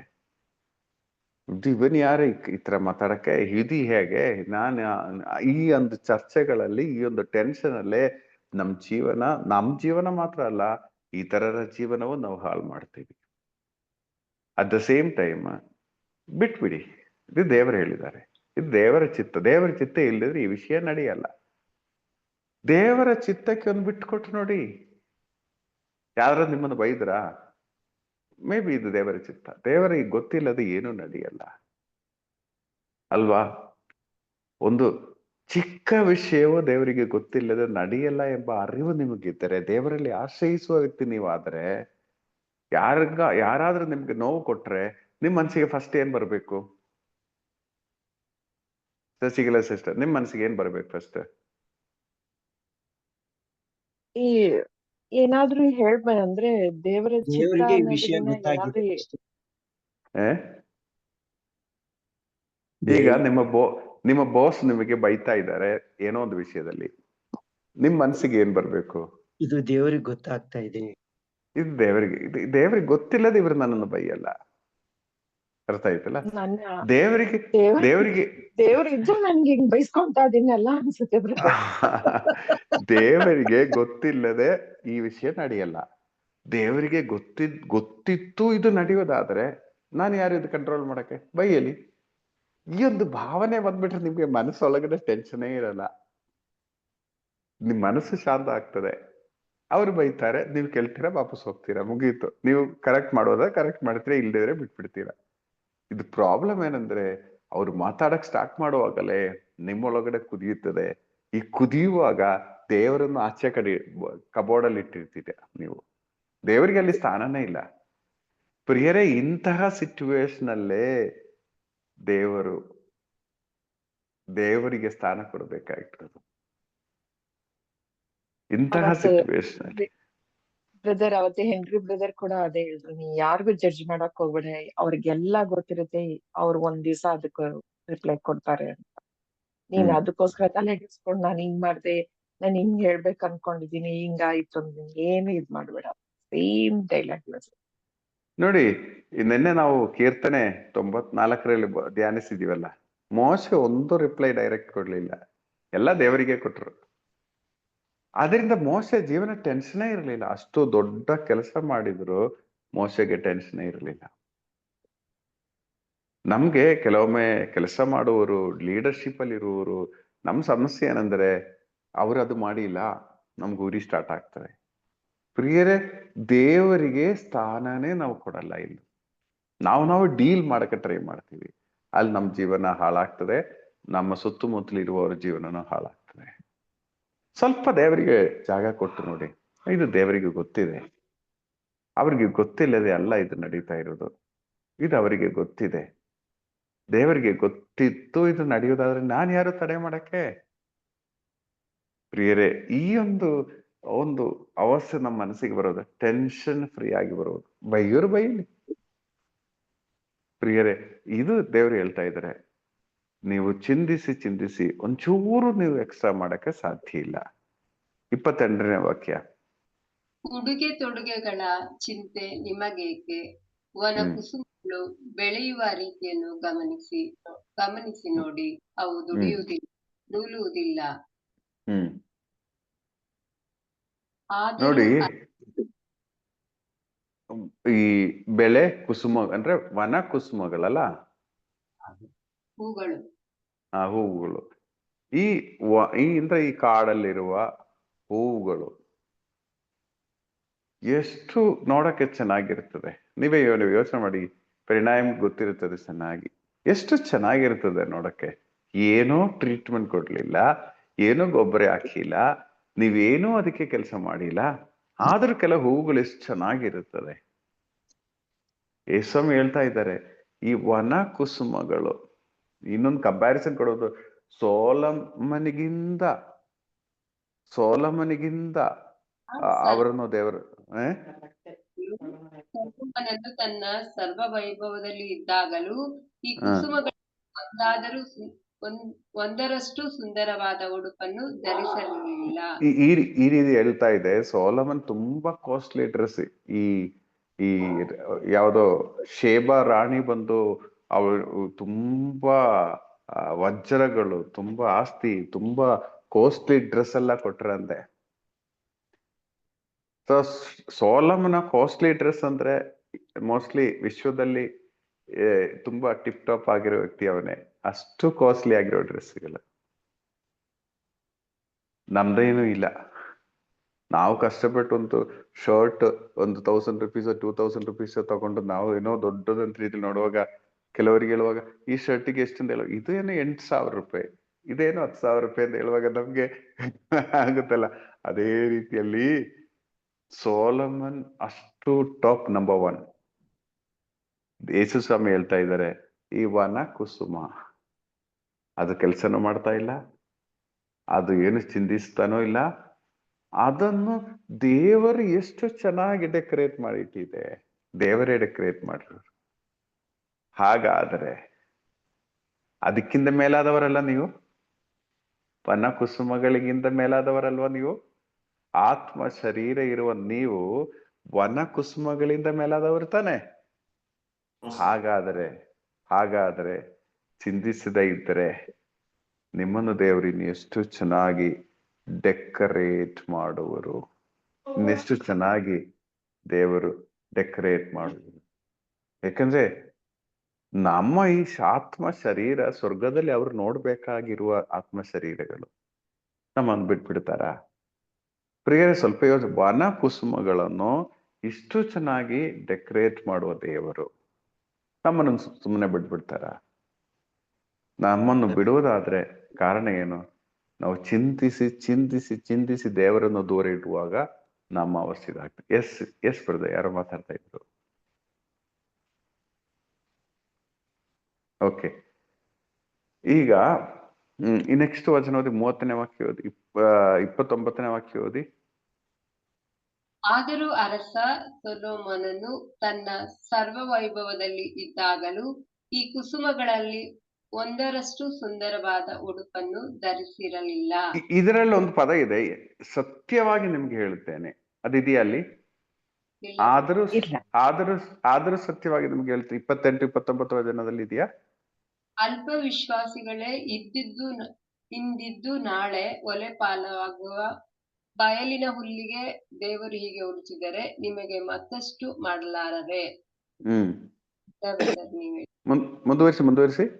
ಆದುದರಿಂದ ತಿನ್ನಲು ಏನು, ಕುಡಿಯಲು ಏನು, ಉಡಲು ಏನು ಎಂದು ಪೇಚಾಡಬೇಡಿ.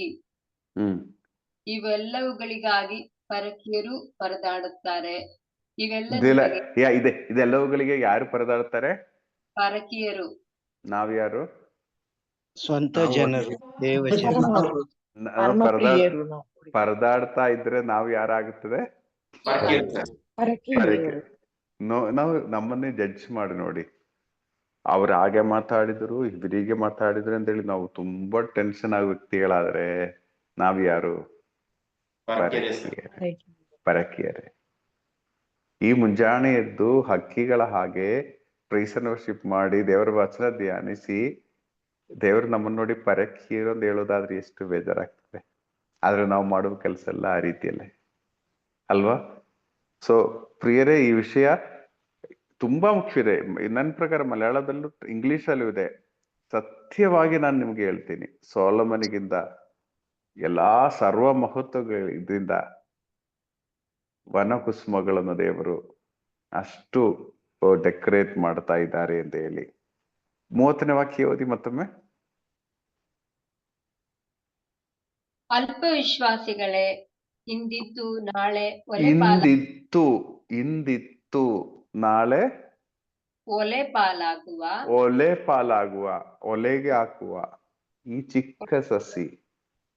ಒಂದೇ ದಿನದ ಜೀವ ಇರಬಹುದು ಆ ಸಸಿಗೆ, ವನಕುಸುಮಕ್ಕೆ.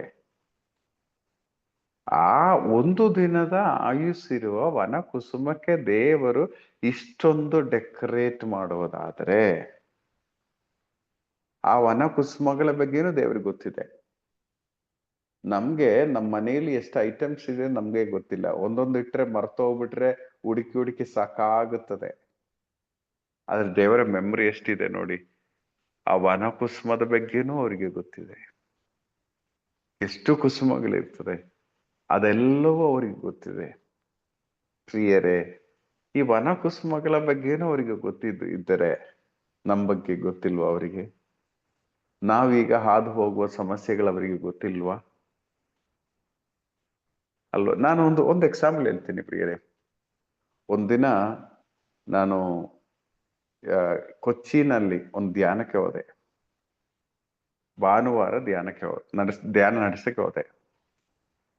ಸೊ ಶನಿವಾರ ಇಲ್ಲಿಂದ ಪರ್ಮಿಷನ್ ಏನ್ ಬೇಡ ಅಲ್ಲ, ಶನಿವಾರ ಇಲ್ಲಿಂದ ಬಸ್ ಹತ್ತಿ ಹೋಗಿ ಧ್ಯಾನ ಅಟೆಂಡ್ ಮಾಡಿ ಭಾನುವಾರ ಬೆಳಿಗ್ಗೆ ಧ್ಯಾನ ಮುಗಿಸಿ, ಅಂದ್ರೆ ಸಾಯಂಕಾಲ ಧ್ಯಾನ ಮುಗಿಸಿ ನನ್ನ ಬಸ್ಸು ಆಲ್ಮೋಸ್ಟ್ ಅಲ್ಲಿಂದ 9:30ಗೆ ಬುಕ್ ಮಾಡಿದ್ದೇನೆ. ಅಲ್ಲಿಂದ 9:30ಗೆ ರಾತ್ರಿ ಬುಕ್ ಮಾಡಿದ್ರೆ ಇಲ್ಲಿ ಒಂದು 6 o'clock ಬಂದ್ಬಿಡ್ತದೆ. ಹಾಗಾದ್ರೆ ಬಂದು ಫ್ರೆಶ್ ಆಗಿ ಸ್ಕೂಲಿಗೆ ಕೆಲ್ಸಕ್ಕೆ ಹೋಗ್ಬೋದು. ನಾನು ಲೀವ್ ತಗೊಂಡಿಲ್ಲ.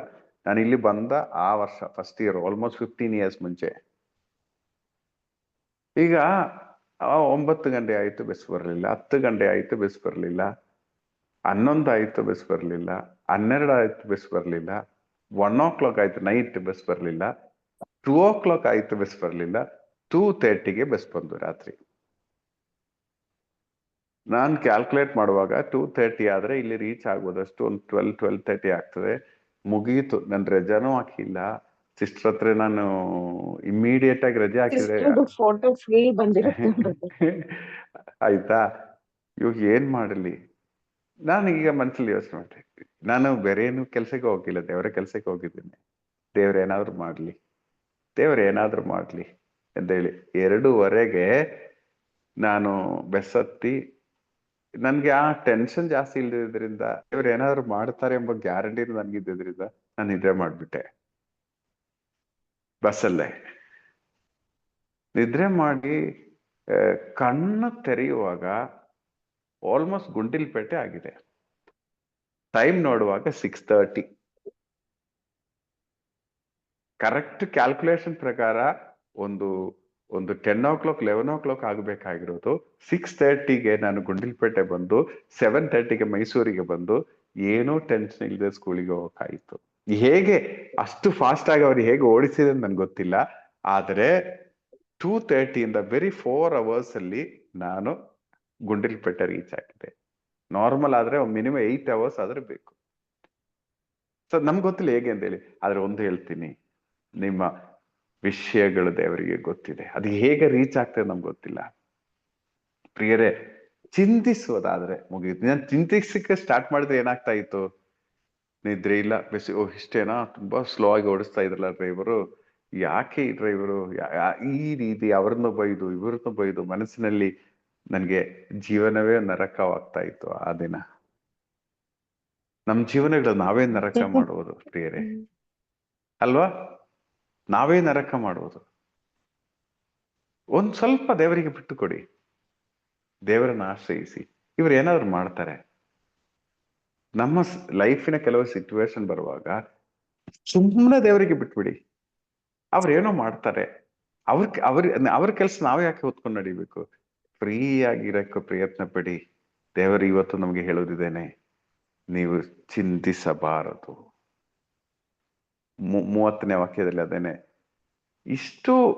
ಇವತ್ತಿದ್ದು ನಾಳೆ ಹೊಲ ಪಾಲಾಗುವ ಈ ಸಸಿಯನ್ನು ದೇವರಿಷ್ಟು ನೋಡೋದಾದರೆ, ಪ್ರಿಯರೇ, ನಿಮ್ಮನ್ನು ದೇವರು ಅಲಂಕರಿಸುವುದಿಲ್ಲವೇ? ನೀವು ಮೇಲಾದವರು. ಮತ್ತೆ ಹೇಳ್ತಾ ಇದ್ರೆ, ಅದಕ್ಕಿಂತ ನೀವು ಮೇಲಾದವರಲ್ವಾ? ಈಗ ನೋಡಿ, ಹಕ್ಕಿಗಳಿಗಿಂತ ನೀವು ಮೇಲಾದವರು, ವನ ಕುಸುಮಗಳಿಗಿಂತ ನೀವು ಮೇಲಾದವರು. ಹಾಗಾದ್ರೆ ದೇವರಿನ್ನೆಷ್ಟು ಅಧಿಕವಾಗಿ ನಿಮ್ಮನ್ನು ನೋಡ್ತಾರೆ. Price lord. 30ನೇ ವಾಕ್ಯದಲ್ಲಿ ನಾನು ನಿಲ್ಲಿಸ್ತೀನಿ. ಸೊ ತುಂಬಾ ಮುಖ್ಯವಾದ ಭಾಗಗಳಿದು.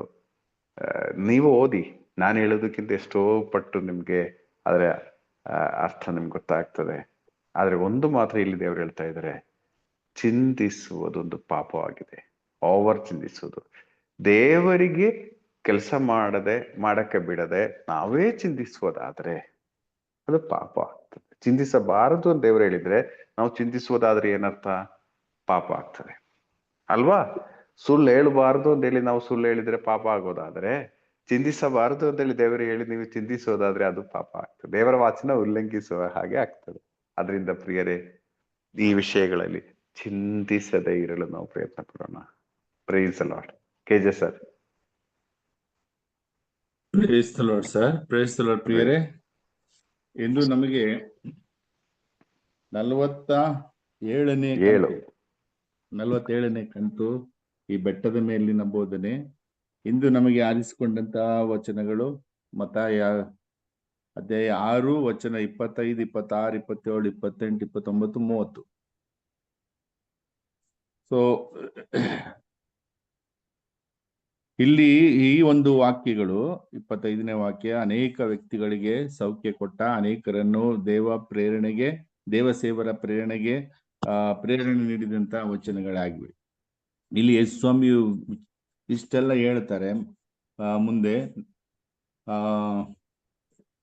ನಿಮ್ಮ ನಿಧಿ ಎಲ್ಲಿದೆ, ಮತ್ತೆ ನೀವು ಯಾವತ್ತಕ್ಕಾಗಿ ದುಡಿಬೇಕು ಅಂತೆಲ್ಲ ಹೇಳಿದ ಮೇಲೆ ನಾನು ಹೇಳುವುದನ್ನು ಕೇಳಿ ಅಂತ ಹೇಳ್ತಾರೆ. ಸೊ ಇದಕ್ಕೆ ಕಾರಣ ಏನು ಅಂತ ಪ್ರಶ್ನೆ ಹಾಕಿದ್ರು. ಸೊ ಅದರಲ್ಲಿ ನಮಗೆ ಗೊತ್ತಾಗಿದ್ದು ಏನು ಅಂತ ಹೇಳಿದ್ರೆ, ಇದೇನೋ ಸಮಥಿಂಗ್ ಇಂಪಾರ್ಟೆಂಟ್ ಇದೆ. ಇಷ್ಟು ಹೇಳಿದ ಮೇಲೂ ಇನ್ನೂ ಯೇಸು ಸ್ವಾಮಿ ಹೇಳುವಂತಹ ವಿಚಾರಗಳು ಬಹಳ ಪ್ರಾಮುಖವಾಗಿದೆ ಅನ್ನೋದು ಅರ್ಥ ಆಯ್ತು. ಆಮೇಲೆ ಪ್ರಾಣಧಾರಣೆಗೆ ಏನು ಉಣ್ಣುವುದು, ಏನು ಕುಡಿಯುವುದು. ಸೊ ಈ ಒಂದು ವಚನಗಳನ್ನ ನಾವು ಓದುವಾಗ ಅಂದ್ರೆ ನಾವು ಹೆಚ್ಚಿನ ನಮ್ಮ ಸಮಯವನ್ನ ಈ ಒಂದು ವಿಚಾರಗಳಲ್ಲೇ ಕಳೀತೇವೆ. ಊಟ, ಬಟ್ಟೆ ಮತ್ತು ವಸತಿ ಬಗ್ಗೆ ಸದಾ ಯೋಚಿಸ್ತಾ ಇರ್ತೇವೆ. ಸೊ ಈಗ ಯೇಸು ಸ್ವಾಮಿ ಹೇಳುದೇನೇನು, ಇಂಥ ವಿಚಾರಗಳಿಗೆ, ಊಟ, ಬಟ್ಟೆ, ವಸತಿ, ಇಂಥ ವಿಚಾರಗಳಿಗೆ ನೀವು ಚಿಂತೆ ಮಾಡಬೇಕಾಗಿಲ್ಲ. ನಿಮ್ಮ ಜೀವನದ ಗುರಿ ಇದಾಗಬಾರದು. ಯಾಕಂದ್ರೆ ಊಟಕ್ಕಿಂತ ಪ್ರಾಣ, ಉಡುಪಿಗಿಂತ ದೇಹ ಮೇಲು. ಅದೇ ಇದಕ್ಕಿಂತ ಅಂದ್ರೆ ನಮ್ಮ ಆತ್ಮ ಮೇಲಾಗಿದೆ. ನಮ್ಮ ಚಿಂತನೆ ಯಾವಾಗಲೂ ನಮ್ಮ ಆತ್ಮದ ಅವಸ್ಥೆ ಬಗ್ಗೆ ಆಗಿರ್ಬೇಕು, ದೇಹದ ಬಗ್ಗೆ ಅಲ್ಲ. ಸೊ ಅದಕ್ಕೆ 1 ಕೊರಿಂಥಿಯ 15:52 ವಚನವನ್ನು ಆರಿಸ್ಕೊಂಡು ಅಳಿದು ಹೋಗುವ ಶರೀರ ಅಮರತ್ವವನ್ನ ಪಡಿಬೇಕು. ಅಂದ್ರೆ ನಾವು ಯಾವ ರೀತಿ ಚಿಂತಿಸ್ಬೇಕಂದ್ರೆ ನಮ್ಮ ಶರೀರದಲ್ಲಿ ಯಾವುದೇ ರೀತಿ ಕಲೆಯಾಗದಂತೆ ನಾವು ನೋಡ್ಕೊಳ್ಬೇಕು. ಅಂದ್ರೆ ಪಾಪದಿಂದ ದೂರ ಇರ್ಬೇಕು. ಯಾಕಂದ್ರೆ ಈ ಶರೀರ ಪ್ರಭು ಯೇಸು ಸ್ವಾಮಿ ಬರುವಾಗ 2ನೇ ಬರುವಿಕೆಯಲ್ಲಿ ನಾವೆಲ್ಲರೂ ಏನಾಗ್ತೀವಿ, ರೂಪಾಂತರ ಹೊಂದುತ್ತೀವಿ. ರೂಪಾಂತರ ಹೊಂದುವಾಗ ನಮ್ಮ ಶರೀರ ಹೇಗಿರ್ಬೇಕು, ಶುದ್ಧವಾಗಿರ್ಬೇಕು, ಕಲೆರಹಿತವಾಗಿ ಇರಬೇಕು. ಸೊ ನಾವು ಇಂತಹ ಕಾರ್ಯಗಳ ಬಗ್ಗೆ ಚಿಂತಿಸ್ತಾ ಇದ್ದೇವೆಯೋ, ಇಂತಹ ಕಾರ್ಯಗಳಿಗೆ ನಾವು ಸಿದ್ಧರಾಗ್ತಾ ಇದ್ದೀವೆಯೋ ಅನ್ನೋದು ನಮ್ಗೆ ತಿಳಿಸ್ಕೊಟ್ರು. ಆಮೇಲೆ ವಚನ 26, ಆಕಾಶದಲ್ಲಿ ಹಾರಾಡುವ ಹಕ್ಕಿಗಳು, ಕೋಟಿಗಟ್ಟಲೆ ಪಕ್ಷಿಗಳಿವೆ.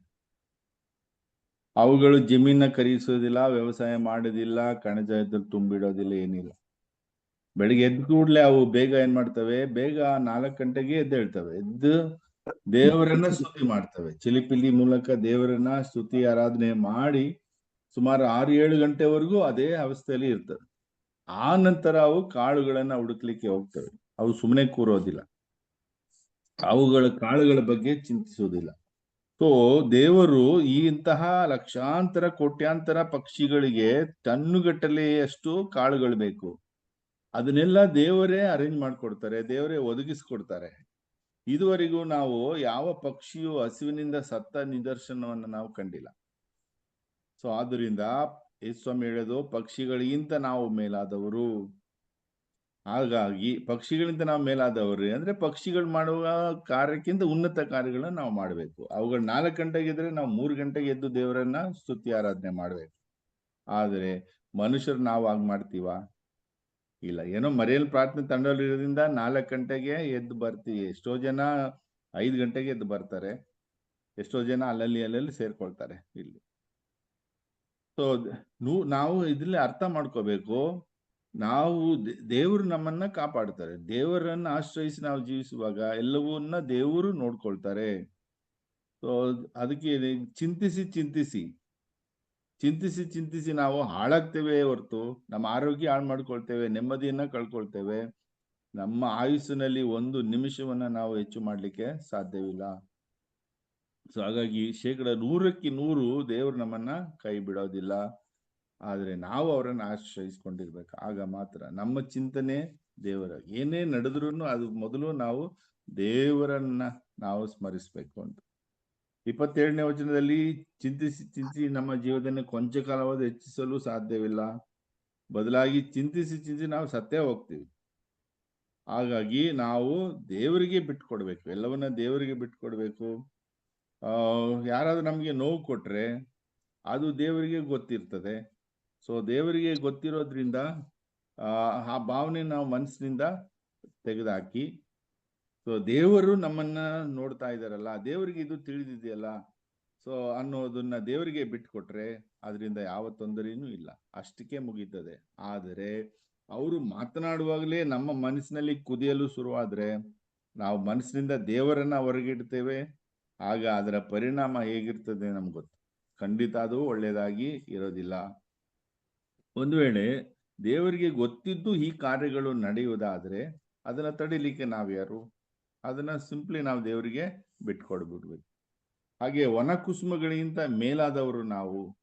ಒಣ ಕುಸುಮಗಳ ಬಗ್ಗೆ ಅಂತ ಹೇಳಿದ್ರೆ ಕಾಡು ಮೇಡುಗಳಲ್ಲಿ ಬೆಳೆಯುವಂತಹ ಹೂವುಗಳು, ಅವುಗಳು ಎಷ್ಟೊಂದು ವರ್ಣರಂಜಿತವಾಗಿ ಸುಂದರವಾಗಿವೆ.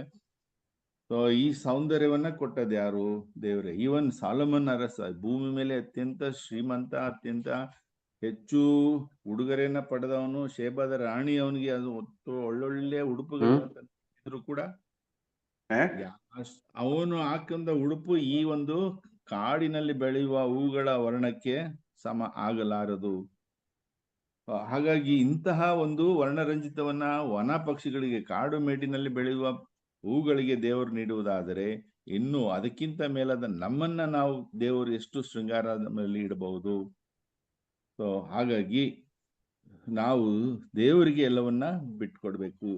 ಸೊ ಏನ್ ತಿನ್ಬೇಕು, ಏನ್ ಕುಡಿಬೇಕು, ಏನ್ ಉಡ್ಬೇಕು, ಇದ್ರ ಬಗ್ಗೆ ನಾವು ಪೇಚಾಡಬಾರ್ದು. ಒಂದ್ ವೇಳೆ ಇದರ ಬಗ್ಗೆನೇ ನಾವು ಪೇಚಾಡೋದಾದ್ರೆ ನಾವು ಪರಕೀಯರಾಗ್ತೀವಿ, ದೇವರಿಂದ ದೂರವಾಗ್ತೀವಿ. ಸೊ ಕೊನೆಯದಾಗಿ 30ನೇ ವಚನದಲ್ಲಿ ನಮಗೆ ತಿಳಿಸ್ಕೊಟ್ರು, ಏನು ಪೇಚಾಡಬಾರ್ದು, ಇದ್ರ ಬಗ್ಗೆ ನಾವು ಚಿಂತನೆ ಮಾಡಬಾರ್ದು. ದೇವರಿಗೆ ಎಲ್ಲವೂ ಗೊತ್ತಿದೆ. ಯಾಕಂದ್ರೆ ನಾವು ಮುಂದೆ ಏನ್ ನಡೀತದೆ, ಏನಾಗ್ತದೆ ನಮ್ಮ ಜೀವನದಲ್ಲಿ ಎಲ್ಲವನ್ನ ದೇವರು ನಿರ್ಧರಿಸ್ತಾರೆ. ದೇವರಿಗೆ ಎಲ್ಲವೂ ಗೊತ್ತಿದೆ. ಹಾಗಾಗಿ ನಾವೇನ್ ಮಾಡ್ಬೇಕು? ಈ ಪೇಚಾಟಕ್ಕೆ ಹೋಗದೆ ದೇವರನ್ನೇ ಆಶ್ರಯಿಸಿ ನಾವು ಜೀವಿಸುವುದಾದ್ರೆ ಖಂಡಿತ ನಮ್ಗೆ ಎಲ್ಲವೂ ಸಿದ್ಧಿ ಆಗ್ತದೆ ಅನ್ನೋದು ತಿಳಿಸ್ಕೊಟ್ಟಿದ್ದಾರೆ.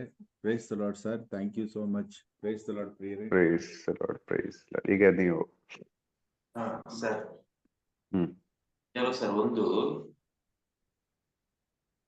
ಈ ವಾಕ್ಯ ಫಸ್ಟ್ ನೀವು ಹೇಳಿದ್ದು, ನಾವು ಹೇಳೋದನ್ನು ಕೇಳಿ, ಅಂದ್ರೆ ಆಕಾಶದಲ್ಲಿ ಹಾರಾಡುವ ಪಕ್ಷಿಗಳನ್ನು ಗಮನಿಸಿ ನೋಡಿ ಅಂತ. ಅಂದ್ರೆ ನಮ್ ಗಮನಕ್ಕೆ ಸರ್ ಅವ್ರು ಹೇಳ್ತಾ ಇದಾರೆ ಹಕ್ಕಿಗಳನ್ನ. ಅಂದ್ರೆ ಅವ್ ನೋಡಿ ಏನೂ ಮಾಡೋದಿಲ್ಲ, ಒತ್ತುವುದಿಲ್ಲ, ಬಿತ್ತುವುದಿಲ್ಲ, ಕುಯ್ಯುವುದಿಲ್ಲ, ಕಂಜಲಿ ಕೂಡಿಸಿಡುದು ಕೂಡ ಇಲ್ಲ. ಆದ್ರೂ ಅದನ್ನ ಅವ್ರು ಸಾಕಿಸಲ್, ಅದಕ್ಕಿಂತಲೂ ನೀವು ಮೇಲಾದವರಲ್ಲ ಅಂತ ನಾವು ನೋಡುವಾಗ ಸರ್ ನಿಜವಾಗ್ಲೂ ಅದು 100% ಸತ್ಯ. ಅವು ಏನು ಪ್ಲಾನ್ ಮಾಡೋದಿಲ್ಲ, ಏನು ನಾಲ್ಕೇನ್ ಮಾಡೋದಿಲ್ಲ. ಆದ್ರೆ ನಮ್ಗೆ ಏನಾಗಿದೆ ಅಂದ್ರೆ ಇವತ್ತು ನನ್ಗನ್ಸ್ತಾ ಇರೋದು ಈ ಚಿಂತನೆಯಿಂದಲೇ ನಾವು ದೇವ್ರ ಪ್ಲಾನಗಳನ್ನ ತಪ್ಪಿಸ್ಕೊಳ್ತಾ ಇದೀವಿ ಅಂತ ಅನಿಸ್ತಾ ಇದೆ ಸರ್. ನಾವು ಯಾವಾಗ ಚಿಂತನೆ ಮಾಡ್ತೀವಿ ಅದಕ್ಕೆ ದೇವ್ರಿಗೆ ತದ್ವಿರೋಧಾಗಿ ಬರ್ತಾ ಇದೆ. ನಾವ್ ಯಾವಾಗ ಆಲೋಚನೆ ಸುಮ್ಮನೆ ನೋಡಿ, ಇವಾಗ ಬೆಳಗ್ಗೆ ಎದ್ವಾ ಏನಾಗ್ತದೆ ಅದಾಗ್ತದೆ. ಒಂದೇ ಒಂದು ನಮ್ಮ ಮನಸ್ಸು ಪೂರ್ತಿ ದೇವರ ಕಡೆ ಸುದ್ದಿ ಮಾಡ್ತಾನೆ ಇರ್ಬೇಕು. ಅದೊಂದು ಪಾಯಿಂಟ್ ಚೆನ್ನಾಗಿತ್ತು. ಮತ್ತು ನಮ್ಗೆ ಏನಪ್ಪಾ ಅಂದ್ರೆ ಈಗ ಸರ್ ನನ್ಗೆ ಇವತ್ತು ಈ ಮನೆ ಮಾಡ್ಬೇಕಾದ್ರೆ ಮನೆ ಪಕ್ಕ ಒಂದು ಏನಂತ ಒಂದು ಗುಜರಿ ಮಾಡಿ ಒಂದು ಸುಮಾರು ಲಾಟ್ ಬಿದ್ದಿತ್ತು. ನನಗೆ ಖಾಲಿ ಮಾಡಿದವ್ರು ಹೇಳಿದ್ರು, ನಿಮ್ ಓನರ್ ಹತ್ರ ಹೇಳ್ಬಿಟ್ಟು ಅದನ್ನ ಖಾಲಿ ಮಾಡಿಸ್ ನೋಡೋಣ ಅಂತ ಹೇಳಿದ್ರು. ಇಷ್ಟೊಂದು ವಾಸನೆಗಳು, ಗುಜರಿ ಸಾಮಾನುಗಳೆಲ್ಲ ತಂದು ಹಾಕ್ತಾರಲ್ಲ ಮುಸ್ಲಿಂ, ನೀನ್ ಹೇಳ್ಬಿಟ್ಟು ಖಾಲಿ ಮಾಡಿಸ್ ನೋಡೋಣ ಅಂದ್ರು. ಅಂದ್ರೆ ಅವ್ರು ನಾನ್ ಬರೋದಕ್ಕೆ ಅವ್ರಿಗೇನಿಲ್ಲ ಸರ್. ನಾನು ಸುಮ್ಮನೆ ಅಷ್ಟೇ, ನಾನು ಏನು ಮಾತಾಡ್ಲಾ, ಓನರ್ ಹತ್ರ ಮಾತಾಡ್ಲಾ.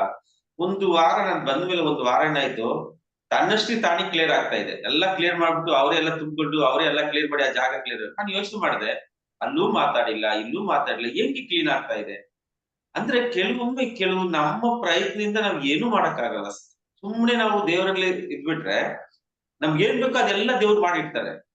ನೀವು ಹಕ್ಕಿಗಳಿಗಿಂತಲೂ ಮೇಲಾದವ್ರು ಅಂದ್ರೆ ಅವು ಸುಮ್ನೆ ನೋಡಿ, ಕೆಲವು ಹಕ್ಕಿಗಳು ಬೇಗ ಸತ್ತೋಯ್ತವೆ, ಕೆಲವೊಮ್ಮೆ ಬೇಗ ಹೊಡೆದು ಸಾಕ್ಬಿಡ್ತವೆ. ನಮ್ನ ಯಾರು ಅಷ್ಟು ಬೇಗ ಟಚ್ ಮಾಡಕ್ಕಾಗಲ್ಲ ದೇವ್ರ ಚಿತ್ತ ಇಲ್ಲದೆ. ಹಕ್ಕಿಗಳಿಗೆ ಯಾವಾಗ ಪ್ರಾಣ ಹೋಗ್ತದೆ ಗೊತ್ತಾಗಲ್ಲ, ಸಡನ್ ಆಗಿ ಹೋಗ್ಬಿಡ್ತದೆ. ಆದ್ರೆ ನಮ್ಗೆ ಬೇಗ ದೇವ್ರ ಚಿತ್ತ ಇಲ್ಲದೆ ಯಾರು ತೆಗಿಯಕ್ಕಾಗಲ್ಲ. ಅಷ್ಟು ಪವರ್ ಇದೆ ನಮ್ಗೆ, ಅಷ್ಟು ರಕ್ಷಣೆ ದೇವ್ರು ನಮ್ಗೆ ಕೊಟ್ಟಿದ್ದಾರೆ. ಆದ್ರೆ ಅವ್ರನ್ನ ನಾವು ಆಶ್ರಯಿಸುವುದಾಗ ಮಾತ್ರ ಸರ್ ನಿಜವಾಗ್ಲು ದೇವರು ಪ್ಲಾನ್ ಮಾಡಿರುವ ಕಾರ್ಯಗಳು ಒಂದೊಂದು ನೆರವೇರ್ತದೆ. ನಾವು ಯಾವಾಗ ನಮ್ಮ ಪ್ಲಾನ್ಗೆ ನಮ್ಮ ಚಿಂತನೆಗೆ ಒಳಪಡ್ತೀವೋ ಅದು ನಿಜವಾಗ್ಲೂ ಒಂದು ಪಾಪಕ್ಕೆ ಕಾರಣ ಎಡೆ ಮಾಡ್ಕೊಡ್ತದೆ. ಎರಡನೇದು ಪರ್ಕೆರೆಗೆ ಹಾಕ್ಬಿಡ್ತೀವಿ ನಾವು. ಪರ್ಕೆರೆ ಅಂದ್ರೆ ಏನೂ ಇಲ್ಲದೆ ಇರೋರು, ಅದು ಆ ಪದ ಕೇಳಕ್ಕೆ ನಮ್ಮನ್ನ ಯಾರನ್ನ ಪರ್ಕೆರೆ ಅಂದ್ಬಿಟ್ರೆ ಕೋಪ ಬಂದ್ಬಿಡ್ತದೆ. ಪರ್ಕೆರೆ ಮಾತಾಡ್ದಾಗ ಮಾತಾಡ್ತಿಲ್ಲ ಅಂದ್ಬಿಟ್ರೆ ಕೋಪ ಬಂದ್ಬಿಡ್ತದೆ. ಈ ಸ್ವಭಾವ ಬರುವಾಗ ಸರ್ ನಿಜವಾಗ್ಲೂ ನಾವು ಅದಕ್ಕೂ ನಮ್ಗೆ ಏನ್ ವ್ಯತ್ಯಾಸ ಇದೆ ಅಂತ ನಮ್ಗೆ ಅನಿಸ್ತದೆ sir. Praise Lord sir. Praise Lord, praise Lord. Brother praise the Lord. ಅದೇ ಒಂಥರ ನಮ್ಮನ್ನೇ ಅವಲೋಕಿಸಿ ನೋಡುವಂತ ಒಂದು ಅದ್ಭುತವಾದ ಬೋಧನೆ. ಏನ್ ಗೊತ್ತಾ, ನಾವ್ ಎಷ್ಟು ಬಾರಿ ನಮ್ ಜೀವನನ ವ್ಯರ್ಥಗೊಳಿಸ್ಕೊಂಡಿದೀವಿ ಅಂದ್ರೆ ಬರೀ ಚಿಂತಿಸಿನೇ, ಆದ್ರೆ ಏನು ಸಾಧನೆ ಮಾಡಿಲ್ಲ ಆ ಚಿಂತನೆಯಿಂದ. ಆದ್ರೆ ನೋಡಿ, ಈ ಮರಿಯನ್ ಸ್ಟಾರ್ ಬಂದು ಸುಮ್ನೆ ಒಂದ್ 5 ಗಂಟೆ 4:45 ಎದ್ದೇಳಿ ನಮ್ ಪಾಡಿ ನಮ್ಮನ್ನೇ ದೇವ್ರಿಗೆ ಸಮರ್ಪಿಸ್ಕೊಂಡಾಗ ಆದಂತ ಕೆಲವು ಬದಲಾವಣೆಗಳು, ಅಂದ್ರೆ ನಮಗ್ ಅರಿವಿಲ್ಲದೆ ನಮ್ ಜೀವಿತದಲ್ಲಿ ನಾವು ಸಾಗ್ತಾ ಇರೋ ರೀತಿ, ಇದೆಲ್ಲ ನೋಡುವಾಗ ಇವತ್ತು ನೀವು ಹೇಳ್ತಾ ಇದ್ರಿ ಎಷ್ಟು ಬ್ಯೂಟಿಫುಲ್ ಆಗಿ 4 ಗಂಟೆಗೆ ಎದ್ದು ಪಕ್ಷಿಗಳು ಸ್ತುತಿ ಮಾಡ್ತವೆ ಬ್ರದರ್. ಸುಮ್ನೆ ಏನೋ ಪೇಚಾಡ್ತಾ ಇದ್ದಾವೆ, ಅವು ಅಷ್ಟೇ ಅಂತ ನಮ್ಮ ಭಾವನೆ ಇತ್ತು. ಆದ್ರೆ ನಿಜವಾಗ್ಲೂ ಯೋಚನೆ ಮಾಡೋದಾದ್ರೆ ಆ ಪಕ್ಷಿಗಳು ಖಂಡಿತ ನೀವ್ ಹೇಳ್ದಂಗೆ, ಯಾವ ಪಕ್ಷಿಗಳು ಬೆಳಿಗ್ಗೆ ಹೊತ್ತು ನೀವು ಎಷ್ಟೇ ಕಾಳು ಹಾಕಿ ಬ್ರದರ್ ಅದ್ ತಿನ್ನೋದೇ ಇಲ್ಲ. ಅದೇನ್ರು 10 ಗಂಟೆ ಮೇಲೆ ನಮ್ಮ ಮನೆ ಟೆರೆಸ್ ಅಲ್ಲಿ ಗೋಧಿ ಹಾಕಿದ್ರೆ ಬಂದ್ಬಿಡ್ತವೆ. ಆದ್ರೆ ಆದ್ರೂ ಒಂದೊಂದ್ಸರಿ ಮರ್ತು ನಾನ್ ಬೆಳಿಗ್ಗೆ ನೋಡಿದ್ರೆ ಬೆಳಿಗ್ಗೆ 7:15 ಆದ್ರೂ ಒಂದು ಪಕ್ಷಿ ನಮ್ ಇದ್ರ ಹತ್ರ ಇರಲ್ಲ. ಅಂದ್ರೆ ಅದು ತಿನ್ಲಿಕ್ಕೂ ಸಮಯ ಇದೆ. ಮೊದಲು ಅದು ಪ್ರಾಧಾನ್ಯತೆ ಕೊಡೋದೇ ದೇವ್ರನ್ನ ಸ್ತುತಿಸ್ಲಿಕ್ಕೆ. ನೋಡಿ, ಅದೊಂದು ಮುಗಿದ್ರೆ ಬಾಕಿ ಎಲ್ಲ ಈಸಿ ಅಲ್ಲ ಬ್ರದರ್? ಎಷ್ಟು ಬ್ಯೂಟಿಫುಲ್ ಅಲ್ಲ ನಿಜವಾಗ್ಲು. ಅಂದ್ರೆ ದೇವ್ರನ್ನ ಸ್ತುತಿಸ್ಕೋದಾದ್ರೆ ಖಂಡಿತ ನಮ್ಮ ಚಿಂತೆ ಪೇಚಾಟಗಳು ದೂರ ಆಗ್ತವೆ. ನೀವ್ ಹೇಳ್ದಾಗೆ ಚಿಂತೆ ಮಾಡಿ ಒಂದು ಸತ್ಯ, ಒಂದು ಬದಲಾವಣೆ ಮಾಡ್ಲಿಕ್ಕೆ ಆಗೋದೇ ಇಲ್ಲ ಬ್ರದರ್. ನೀವ್ ಹೇಳ್ದಾಗೆ ಆ ಡ್ರೈವರ್ ನೀವಾಗಿದ್ರೆ, ನಿಮ್ ಸ್ಥಾನದಲ್ಲಿ ನಾನ್ ಇದ್ದಿದ್ರೆ ಆ ಡ್ರೈವರ್ನ ಅದೆಷ್ಟು ಬೈಕೊಂಡು, ಆ ಡ್ರೈವರ್ಗಿಂತ ಮೊದ್ಲೇ ನಾನ್ ಮೈಸೂರಲ್ಲಿ ಇದ್ಬಿಡ್ತಿದ್ನೇನೋ ಮಾನಸಿಕವಾಗಿ. ಅಂದ್ರೆ ಆ ತರಾಟ ಇವ್ನಿ ಹೆಂಗೆಲ್ಲ ಪೇಚಾಡ್ತೀವಿ ಗೊತ್ತಾ. ನನ್ ಜೊತೆ ನಮ್ ಮಿಸ್ಸಸ್ ಟ್ರಾವೆಲ್ ಮಾಡಕ್ಕೆ ಭಯ ಪಡ್ತಾರೆ. ಒಂದು ಬಸ್ ಎಕ್ಸ್ಟ್ರಾ ಸ್ಟಾಪ್ ಕೊಟ್ರೆ ಕೂಗಾಡ್ತಾ ಇರ್ತೀನಿ, ಸ್ವಲ್ಪ ಸ್ಲೋ ಆದ್ರೆ ಕೂಗಾಡ್ತಾ ಇರ್ತೀನಿ. ಅಂದ್ರೆ ನಮ್ಮ ಹೇಳಿದ್ರೆ ಈ ಲೌಕಿಕವಾಗಿ ನಾವು ನಮ್ಮನ್ನೇ ನಾವು ತುಂಬಿಸ್ಕೊಂಡ್ಬಿಟ್ಟು ನಿಜವಾಗ್ಲೂ ದೇವ್ರಿಗೆ ಏನು ಕೊಡಲ್ಲ ಬ್ರದರ್. ಎಲ್ಲ ಆಗಲ್ಲ, ಬಿದ್ದೋದ್ವಿ ಅಂದಾಗ್ಲಿ ಅಯ್ಯೋ ದೇವ್ರಿ ಅಂತೀವಿ. ಅದಕ್ಕೂ ಮೊದ್ಲೇ ಪ್ರತಿಯೊಂದು ಕಾರ್ಯ ನಾವು ದೇವ್ರಿಗೆ ಒಪ್ಸಕ್ ಪ್ರಯತ್ನ ಮಾಡೋದಿಲ್ಲ. ಯಾಕಂದ್ರೆ ನನಗೆ ಐ ಡು ಅನ್ನೋ ಒಂದು ಭಾವನೆ. ನಿಜವಾಗ್ಲೂ ಅದ್ಭುತವಾಗಿ ಹೇಳಿದ್ದೀರಾ. ಈ ವಾಕ್ಯವೇ ಅನೇಕ ಸಂತರಿಗೆ ಪ್ರೇರಣೆಯಾಗಿದೆ. ಅನೇಕ ಜನರನ್ನ ಸಂತರನ್ನಾಗಿ ಮಾಡಿದ್ದೆ ಬಹುಶಃ ಅವ್ರು ಚಿಂತಿಸದೆ ಎಲ್ಲವನ್ನ ದೇವ್ರಿಗೆ ಸಮರ್ಪಿಸಿನೇ ನಮಗೆ ಆದರ್ಶವಾಗಿದ್ದಾರೆ. ತುಂಬಾ ಅದ್ಭುತವಾದ ಬೋಧನೆ ಬ್ರದರ್, ನಿಜ. Praise the Lord. Praise Lord, praise Lord. Shashikala brother ನಮ್ದಂತೂ ಹಿಂಗೆ ಫಾರೆಸ್ಟ್ ಇದ್ರ ಮಧ್ಯೆ ನಮ್ದು ಕ್ವಾರ್ಟರ್ಸ್ ಎಲ್ಲ ಇದ್ರದು. ಈ ಕಿಚ್ ಪಿಚ್ ಅಂತ ಹೇಳಿ ಈ ಹಕ್ಕಿಗಳ ನಿದ್ದೆನ ಹಾಳು ಮಾಡ್ಬಿಡ್ತವೆ ಅಂತ ಹೇಳ್ಬಿಟ್ಟು ಇಷ್ಟು ಅದಕ್ಕೆ ಬೆಳಿಗ್ಗೆ ಹೇಳ್ತೀರಾ? ಅಷ್ಟು ಅಂದ್ರೆ ಇಷ್ಟು ದಿವಸ ಇದ್ದಿದ್ದು ನನ್ ತಲೆಯಲ್ಲಿ ಇಷ್ಟು ಇದು, ಅದಕ್ಕೊಂದು ಅರ್ಥ ಕೊಟ್ರು ನನ್ಗದು ಒಂಥರ ಇದಾಯ್ತು. ಈಗ ಅದನ್ನು ಅದೇ ಹೇಳ್ತಾ ಇದೆ ಅಂತ. ಆಮೇಲೆ ಹಿಂಗೆ ಕೆಲವು ವಿಚಾರಗಳು ಯಾರಿಗೂ ಹೇಳ್ಕೊಳಂಗೂ ಇರ್ಲಿಲ್ಲ. ಅಂದ್ರೆ ಈಗ ನಮ್ ಕ್ಲೋಸ್ ಫ್ರೆಂಡ್ ಮಾಡೋ ಕಥೆನ ಇನ್ನೊಂದು ಇವ್ರಿಗೆ ನಮ್ಗೇನು ಹೇಳಿಲ್ಲ. ಅವಾಗೆಲ್ಲ ನಾನು 4 ಗಂಟೆಗೆ ಎದ್ದು ನೋಡ್ತಾ ಇದ್ದೆ ಹೆನ್ರಿ ಬ್ರದರ್ ಏನಾದ್ರು ಲೈನ್ ಅಲ್ಲಿ ಇದಾರ ಅಂತ ಹೇಳ್ಬಿಟ್ಟು. ಅವ್ರಿಗೆ ಹೇಳ್ಬೇಕಾದ್ರೆ ಅವ್ರು ಯಾವಾಗ್ಲೂ ಹೇಳ್ತಾ ಇದ್ರು, ನೀ ಎಲ್ಲದಕ್ಕೂ ಜಡ್ಜ್ಮೆಂಟ್ ಕೊಡಕ್ ಹೋಗ್ಬೇಡ, ನೀವ್ ದೇವ್ರಿಗೆ ಒಪ್ಪಿಸ್ಬಿಡು, ಇವ್ಳಿಗೆ ಇದೆ ಆನ್ಸರ್ ಅಂತ ಹೇಳ್ಬಿಟ್ಟು. ಇವತ್ತಂತೂ ಒಂಥರ ಹೆಂಗೆ ಅಂದ್ರೆ, ಇದು ಒಂದ್ ಸ್ವಲ್ಪ ವರ್ಷಗಳ ಹಿಂದೆನೆ ಇದ್ದಿದ್ರೆ ನನ್ಗೆ ಇನ್ನೊಂದ್ ಸ್ವಲ್ಪ ಆಯುಸ್ ಜಾಸ್ತಿ ಆಗ್ತಾ ಇತ್ತೋ ಏನೋ ಗೊತ್ತಿಲ್ಲ. ಅವನ್ ಜೊತೆಲಿ ಹಿಂಗ ಆಗ್ಬಿಡ್ತು, ನಮ್ಮ ಅಮ್ಮನ್ಗೆ ಹಿಂಗ ಆಗ್ಬಿಡ್ತು, ನನ್ ತಮ್ಮನ್ಗೆ ಹಿಂಗ ಆಗ್ಬಿಡ್ತು, ಅವ್ನ್ ಡೈವರ್ಸ್ ತಗೊಂತಾನೆ ಅಂತ ಹೇಳಿ ಇಷ್ಟೆಲ್ಲಾ ಪಾಡ್ಪಡೋದಕ್ಕಿಂತ ಮುಂಚೆ ಒಂದ್ಸಲ ನಾನು ಅವ್ರ ಪಾದದಲ್ಲಿ ಇಟ್ಟು ನಾನು ಏನಾದ್ರೂ ಒಂದು ಸೊಲ್ಯೂಷನ್ ಕೇಳ್ಬೋದಿತ್ತು ಏನೋ. ಅದ್ರ ಕೆಲವು ನಂದು ತಲೆನೋವು ಮಾತ್ರೆ ಕಡಿಮೆ ಆಗ್ತಿತ್ತೇನೋ, ನನ್ BP ಅಷ್ಟು ರೇಸ್ ಆಗ್ತಿರ್ಲಿಲ್ವೋ ಏನೋ, ಹೋಗಿ ಚೆಕ್ಅಪ್ ಮಾಡ್ಕೊಂಡು ಅದು ಇದು ಅಂತ. ಎಲ್ಲದಕ್ಕೂ ಒಂದು ಟೈಮ್ ಅಂತ ಹೇಳ್ತಾರಲ್ಲ ಬ್ರದರ್, ಅದು ಇವತ್ತಿಗೆ ನೀವು ಕೊಟ್ಟಿದ್ದು ಬರೀ ಒಂದು 40 ಮಿನಿಟ್ಸ್ ಆದ್ರೂನು ಸುಮಾರು ಇದು ನನಗೆ ಇಟ್ಟು ಮಾತಾಡ್ದಂಗೆ ಇತ್ತು. Price the Lord, praise the lord. Praise ಮತ್ತೆ the Lord. S sister. Master ನಮ್ಮೂರಲ್ಲಿ ಯಾವಾಗೆಲ್ಲ ಇದೇ ಮನೆ, ಇದೇ ಕುಟ್ಕೆ, ಇದೇ ಕೋಳಿಗೂಡು ಇದೆ. ಕೋಳಿಗಳೆಲ್ಲ 3:30 4 ಗಂಟೆಗೆ ಕುಕ್ಕು ಕುಕ್ಕು ಕುಕ್ಕು ಅಂತ ಕೂಗ್ಬೇಕಾದ್ರೆ ಎಲ್ಲಾರ ಮನೆಯಲ್ಲೂ ಕೋಳಿ ಸಾಕಿರೋರು ಅವಾಗ. ಎಲ್ಲಾರ ಮನೆ ಕೋಳಿ ಕೂಗ್ದಾಗ ತಾಯಿ ಅಂದಿರು ಹೇಳೋರು, ಎದ್ದೇಳಿ ಕೋಳಿ ಕೂಗ್ತಾ ಇದೆ, ಕೋಳಿ ಕೂಗ್ತಾ ಇದೆ ಎದ್ದೇಳಿ. ಆಮೇಲೆ ಅಷ್ಟ್ ಕೋಳಿ ಕೂಗಾದ್ಮೇಲೆ ಗಂಟೆ ಹೊಡೆದು ಅಲ್ಲೇ ಚರ್ಚ್ ಪಕ್ಕನೆ ಗಂಟೆ ಆಯ್ತು, ಎಲ್ಲಾ ತೊಟ್ ಗಂಟೆ ಆಯ್ತು ಎದ್ದೇಳಿ ದೇವಸ್ಥಾನಕ್ಕೆ ಹೋಗಿ ಅಂತ ನಮ್ಮನ್ನೆಲ್ಲ ಕಳ್ಸೋರು ಮಾಸ್ಟರ್. ಆದ್ರೆ ನಾವೇ ಕೆಲವೊಂದು ಈಗ ಆಗೆಲ್ಲ ಕಂಬ್ಳಿಗಳೆಲ್ಲ ಗಟ್ಟಿ ಕಂಬ್ಳಿ, ನಮ್ದು ಹಾಸನ ಕಡೆ ಮಲೆನಾಡು ಕಂಬ್ಳಿ ಹೊತ್ಕೊಂಡು ಹಂಗೆ ಫುಲ್ ಹೊತ್ಕೊಂಡು ಮಲಗ್ತಾ ಇದ್ದ. ಆದ್ರೂ ದೇವಸ್ಥಾನಕ್ಕೆಲ್ಲ ಬೈದು ಒಡೆದು ಕಳ್ಸೋರು. ಆ ಕೋಳಿ ಕೂಗಾದ್ಮೇಲೆ ಇನ್ನೆಲ್ಲಾ ಕೋಳಿಗಳು ಶುರು ಮಾಡವು ಕೂಗ್ಲಿಕ್ಕೆ. ಇವತ್ತು ಅರ್ಥ ಆಗ್ತಾ ಇದೆ, ಆ ಕೋಳಿ ತಾನ್ ಕೂಗೋದಲ್ಲದೆ, ದೇವ್ರನ್ನ ಸ್ತುತಿಸೋದಲ್ಲದೆ, ತನ್ನ ಮರಿಗಳಿಗೂ ಸಹ ಅದು ಕಲಿಸ್ತಾ ಇತ್ತು. ಹಾಗೆ ದೇವರನ್ನ ಸ್ತುತಿಸಿ ಹೊಗಳುತ್ತವೆ. ನಮ್ಗೆ ಸಿಸ್ಟರ್ಸ್ ಅವ್ರಿಗೆ ಹೇಳೋರು, ನೋಡಿ ಪಕ್ಷಿಗಳು ಬೇಗ ನಮ್ಗಿಂತ ಸೂರ್ಯೋದಯ ಆಗಂತ ಸೂರ್ಯ ಹುಟ್ಟಕ್ಕಿಂತ ಮುಂಚೆ ದೇವ್ರನ್ನೆಲ್ಲ ಕೂಗಿ ಕರೆದು ಹಾರಾಡ್ತಾ ಇರ್ತವೆ, ದೇವ್ರನ್ನ ಸ್ತುತಿಸ್ತಾ ಇರ್ತವೆ ಆಗ್ಲೇ ಅಂತ. ಅದ್ರ ದೇವರ ವಾಕ್ಯದಲ್ಲೇ ಇದೆ. ಯೆಶಾಯನ ಗ್ರಂಥದಲ್ಲಿ ಅದು ಆಕಾಶದ ಬಕ್ಕರಿಯು ಬಾನಕ್ಕಿ ನಿಯಮಿತ ಕಾಲ ಬರೆಯು ನಂಜನರ ವರಿಯರಾರ ಅಂತ ದೇವ್ರ ವಾಕ್ಯ. ಅದೇನೋ ಹಿರಿಯವ್ರು ಮಾಡಿದ್ದಾರೆ ಅದರಲ್ಲಿ ದೇವ್ರ ವಾಕ್ಯ. Thank you. Praise Lord sister, praise Lord. Brother, ಪ್ರಕೃತಿ ಎಲ್ಲ ದೇವರನ್ನ ತಿಳ್ಕೊಂಡಿದೆ, ಜೀವನ ಅಂದ್ರೆ ಏನು ಅಂತಾನು ತಿಳ್ಕೊಂಡಿದೆ. ನಾವು ಬಂದಿರೋದೇನಕ್ಕೆ ನಾವೇನ್ ಮಾಡ್ಬೇಕು ಅಂತ ಅಷ್ಟೇ. ಆದ್ರೆ ಮನುಷ್ಯ ಮಾತ್ರ ಇನ್ನು ತಿಳ್ಕೊಂಡಿಲ್ಲ. ನೀವ್ ಯಾವಾಗ್ಲೂ ಹೇಳ್ತೀರಿ ದೇವರ ಒಂದು ಆಜ್ಞೆಗಳ ನಿಯಮಗಳನ್ನ ಪಾಲಿಸೋದು ತುಂಬಾ ಈಸಿ ಅಂತ, ಸಿಂಪಲ್ ಅಂತ ಹೇಳಿದ್ರೆ ಇದು ಅದೇ ಸಿಂಪಲ್ ಅಷ್ಟೇ, ಆರಾಮಾಗಿರೋದು. ಎಷ್ಟೋ ಜನ ಫುಲ್ ಏನಾರ ಒಂದ್ ಆಯ್ತು ಅಂದ್ರೆ ಫುಲ್ ಟೆನ್ಷನ್ ಮಾಡ್ಕೊಂಡು ಅಡ್ಮಿಂಟ್ ಆಗಷ್ಟು ಮಟ್ಟಿಗೆ ಹೋಗಿರ್ತಾರೆ. ಅದೆಲ್ಲ ವೇಸ್ಟ್. ಆದ್ರೆ ದೇವರನ್ನ ಸ್ತುತಿಸಿ ಅವರಿಗೆ ನಮ್ಮ ಜೀವನ ಅರ್ಪಣೆ ಮಾಡಿದಾಗ ಎಲ್ಲೋ ಸಿಂಪಲ್ ಅನ್ನೋದು. Praise the Lord. Praise Lord sister. Jacinta sister.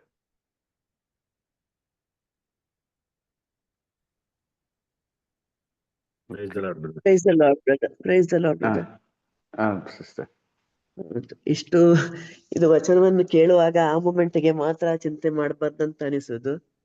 ಆ ನಂತರ ಮತ್ತೆ ಅದೇ ಜೀವನ, ಮತ್ತೆ ಇನ್ನು ಏನ್ ಮಾಡುದು, ಇನ್ನು ಎಷ್ಟು ಸಂಪಾದನೆ ಮಾಡುದು, ಹೇಗೆ ಸೇವಿಂಗ್ ಮಾಡುದು, ಅದೇ ಯೋಚನೆ ಮಾಡ್ತಾ ಮಾಡ್ತಾ ಮಾಡ್ತಾ ವರ್ಷಗಳು ಕಳೀತಾ ಹೋಗ್ತವೆ. ನಮ್ಗೆ ಗೊತ್ತಿದೆ ಒಂದಷ್ಟು ವರ್ಷಗಳು ನಮ್ದು ಕಳೆದು ಹೋಗಿವೆ, ಇನ್ನೊಂದು ಇರೋದು ಒಂದು 10-15 ವರ್ಷ ಬದುಕಿದ್ರೆ ಚೆನ್ನಾಗಿ. ಆದ್ರೇನು ಇನ್ನು ತಂದು ಸ್ಟಾಕ್ ಇಡುದು ಅದೇ ಜೀವನ ಆಗಿ ಹೋಗ್ತದೆ. ಇದು ಎಲ್ಲರ ಜೀವನದಲ್ಲಿ ಆಗ್ತಾ ಇದೆ. ಟೆಂಪರರಿ ನಮಗೆ ನೆನಪಿದೆ, ಈ ತರ ಮಾಡ್ಬೇಕಾಗಿಲ್ಲ, ನಮ್ಮ ಚಿಂತೆ ಮಾಡ್ಬೇಕಾಗಿಲ್ಲ, ಎಲ್ಲರೂ ದೇವರು ನೋಡಿಕೊಳ್ತಾರೆ, ಇದ್ರ ಅರಿವು ಇದ್ದು ಮತ್ತೆ ಅದು ನಮ್ಗೆ ಮರ್ತು ಹೋಗ್ತದೆ. ವಚನ ಆಲಿಸುವಾಗ ಒಮ್ಮೆ ಹೌದು ಈ ತರ ಚಿಂತೆ ಮಾಡ್ಬೇಕಾಗಿಲ್ಲ, ದೇವರೆಲ್ಲ ಮಾಡ್ತಾರೆ ಅಂತ. ಆದ್ರೆ ಮತ್ತೆ ಅದು ನಮ್ಮದು ಲೌಕಿಕ ಜೀವನದಲ್ಲಿ ಇದೇ ನಡೀತಾ ಇರ್ತದೆ. ಆದ್ರೆ ಅದೇ ನಮಗೆ ಈಗ ಒಂದು ವಚನದ ಮೂಲಕ ನೆನಪಿಸುವುದು. ಹಾಗೆ ಇನ್ನು ಮುಂದೆ ಯಾವುದ್ರ ಬಗ್ಗೆನೂ ಚಿಂತೆ ಮಾಡ್ಬೇಕಿಲ್ಲ, ನಾಳೆ ಏನಾಗ್ತದೆ ನಾಳ್ದು ಏನಾಗ್ತದೆ ಅಂತ ಚಿಂತೆ ಮಾಡ್ಬೇಕಾಗಿಲ್ಲ ಅಂತ ಹೇಳುವಂಥದ್ದು ಅರ್ಥ ಆಯ್ತು ಬ್ರದರ್. ಅಂದ್ರೆ ನಾವು ಹಾರ್ಡ್ ವರ್ಕ್ ಮಾಡಬೇಡ ಅಂತಲ್ಲ, ನಾವು ಹಾರ್ಡ್ ವರ್ಕ್ ಮಾಡ್ಬೇಕು, ಆದ್ರೆ ನಮಗಾಗಿ ದೇವರು ಚಿಂತಿಸಬೇಕು ಅಷ್ಟೇ. ಪ್ರೈಸ್ ಅಲ್ಲ. ಇನ್ ಯಾರಾದ್ರೂ ಶೇರ್ ಮಾಡ್ತೀರಾ? ಬ್ರದರ್. ಬ್ರದರ್, ನಿಜಕ್ಕೂ ಇವತ್ತು ನೀವು ಹೇಳಿದ್ರಲ್ಲಿ ಈಗ ಬೆಳಗ್ಗೆ ಎದ್ದಿ ಪಕ್ಷಿಗಳ ಸ್ತುತಿಗಾನ ಎಲ್ಲ ಮಾಡ್ತವೆ, ಎಲ್ಲ ದೇವ್ರನ್ನ ಸ್ತುತಿಸ್ತವೆ. ಮನುಷ್ಯನಾದವನು ಯಾವ್ದೇ ಕಾರಣವನ್ನು ಚೆನ್ನಾಗಿ ನಿದ್ದೆ ಮಾಡಿ 7 ಗಂಟೆ ಗಂಟೆ ಚೆನ್ನಾಗಿ ನಿದ್ದೆ ಮಾಡಿ ಹೇಳ್ತಾರೆ. ಯಾಕಂದ್ರೆ ದೇವ್ರನ್ನ ಯಾವಾಗ್ಲೂ ಸ್ವಾಮಿ ಮುಂಜಾನೆಯಲ್ಲಿ ಎದ್ದು ಹೋಗ್ಬಿಟ್ಟು ದೇವ್ರನ್ನ ಪ್ರಾರ್ಥನೆ ನಿರತರಾಗಿದ್ರು ಸ್ವಾಮಿ. ಅವ್ರ ಮಕ್ಕಳು ನಾವು ಅದೇ ರೀತಿ ಮಾಡ್ಬೇಕು. ಈಗ ಪಕ್ಷಿಗಳು ನಾವು ಹಕ್ಕಿಗಳಿಗಿಂತ ನಾವು ಮೇಲಾದವರಲ್ಲವೇ ಅಂತ ಸ್ವಾಮಿ ನಮ್ಗೆ ತಿಳಿಸಿದಾಗ, ಅದಕ್ಕಿಂತ ನಾವು ಮೇಲಾಗಿರ್ಬೇಕು ಅಂತ ಕೀಳಾಗಿರಬಾರ್ದು ಯಾವಾಗ್ಲೂ ಅನ್ನೋದು ಬ್ರದರ್ ನಮ್ಗೆ ಗೊತ್ತಾಯ್ತು. ಯಾವಾಗ್ಲೂ ಈಗ ತಿನ್ನುವುದಕ್ಕೆ ದೇಹಕ್ಕೆ ಜಾಸ್ತಿ ಪ್ರಾಮುಖ್ಯತೆ ಕೊಡೋದು, ಊಟಕ್ಕೆ ಜಾಸ್ತಿ ಪ್ರಾಮುಖ್ಯತೆ ಕೊಡೋದು ಜಾಸ್ತಿ ಯಾವಾಗ್ಲೂ ಇರಬಾರ್ದು. ದೇವರಿಗೆ ಜಾಸ್ತಿ ನಾವು ಪ್ರಾಮುಖ್ಯತೆ ಕೊಡ್ಬೇಕು. ಊಟ ಬೇಕು ನಮಗೆ, ದೇವ್ರು ನಮ್ಗೆ ಊಟ ಎಲ್ಲ ಪ್ರತಿನಿತ್ಯ ಒದಗಿಸ್ಕೊಡ್ತಾರೆ. ಆದ್ರೆ ಜಾಸ್ತಿ ನಾವು ದೇವರಿಗೆ ನಾವು ಪ್ರಾಮುಖ್ಯತೆ ಕೊಡ್ಬೇಕು, ಸ್ವರ್ಗ ಸಾಮ್ರಾಜ್ಯಕ್ಕೆ ಸತ್ಸಂಗಕ್ಕೆ ನಾವು ತವಕ ಪಡಬೇಕು ಅನ್ನೋದು ಬ್ರದರ್ ನೀವು ಹೇಳಿದ್ದು ಗೊತ್ತಾಯ್ತು brother. Thank you brother. Praise Lord. Praise sir. Praise Lord sir. Praise. ತುಂಬಾ ವಿಷಯ, ಅದ್ರ ಒಂದು ವಿಷಯ ತುಂಬಾ ಖುಷಿ ಐತೆ ಅಂತ ಹೇಳಿದ್ರೆ, ಬೇರೆಯವ್ರು ಬೈವಾಗ ನಾವ್ ಹೆಂಗ್ ಇರ್ಬೇಕು ಅನ್ನೋದು ಹೇಳ್ತಾರೆ. ಆ ಒಂದು ವಿಷಯ ತುಂಬಾ ಯಾಕಂದ್ರೆ ನಾವು ದಾವೀದನ ವಿಷಯದಲ್ಲಿ ನೋಡುವ ಇದೇ ವಿಷಯನ. ಶಮ್ಮಿ ಅವ್ರನ್ನ ಕಲ್ಲೊಡ್ದು ಇದ್ ಮಾಡುವಾಗ ದಾವೀದ್ ಅಂತಾರೆ ದೇವರು ಅವ್ರಿಗೆ ಅನ್ನೋಗಿ ಪರ್ಮಿಷನ್ ಕೊಡದೆ ಅವ್ನ್ ನಮ್ನ ಇದ್ ಮಾಡಕ್ ಆಗಲ್ಲ ಅಂತ. ಹಾಗೆ ಇವತ್ತು ತುಂಬಾ ಕಾರ್ಯಗಳು ನಾವು ಇದನ್ನ ತಿಳ್ಕೊಬೇಕು. ಯಾವ ನಮ್ ದೇವ್ರ ಪರ್ಮಿಷನ್ ಕೊಡದೆ ಈ ಕಾರ್ಯಗಳಾಗಲ್ಲ. ಇದ್ರಿಂದ ನಮ್ಗೆ ಏನೋ ಕಲ್ಸ್ಕೊಡ್ತಾ ಇದ್ರು. ಆದ್ರೆ ನಿಜರು ಈ ಒಂದು ಕಾರ್ಯ ಚಿಂತೆ ವಿಷಯದಲ್ಲಿ ನಾನು ಪಂಚೇಂದ್ರಿಯಗಳನ್ನ ಪ್ರೇಯರ್ ಮಾಡುವಾಗ ಇದು ಮೇನ್ ಪ್ರೇಯರ್ ಮಾಡ್ತಾ ಇದ್ವಿ. ಯಾಕೆಂದ್ರೆ ನಮ್ ಚಿಂತೆಗಳನ್ನ ನಮ್ನ ಎಲ್ಲೆಲ್ಲೋ ಕರ್ಕೊಂಡು ಹೋಗ್ಬಿಡ್ತದೆ. ಬೇಡವ ಚಿಂತೆಗಳ ನಮ್ನ ಆ ಒಂದು ದೇವರ ಸಂಬಂಧದಿಂದ ಕಟ್ಕೊಡೋದೊಂದು ಅವಸ್ಥೆ ಆಗುತ್ತೆ. ಅಂದ್ರೆ ಆ ರಿಲೇಶನ್ಶಿಪ್ ಇಂದ ಕ್ಯಾನ್ಸಲ್ ಮಾಡೋ ಒಂದು ಅವಸ್ಥೆ ಇದ್ರಲ್ಲ ಈ ಚಿಂತೆಗಳು. ಯಾಕೆ ಅಂತ ಹೇಳಿದ್ರೆ ನಾವು ಚಿಂತೆ ಮಾಡ್ತೇವೆ ದೇವರೊಂದಿಗೆ ಜೀವಿಸಿದ್ರೆ ಅದ್ ಸಿಗಲ್ಲ ಇದ್ ಸಿಗಲ್ಲ.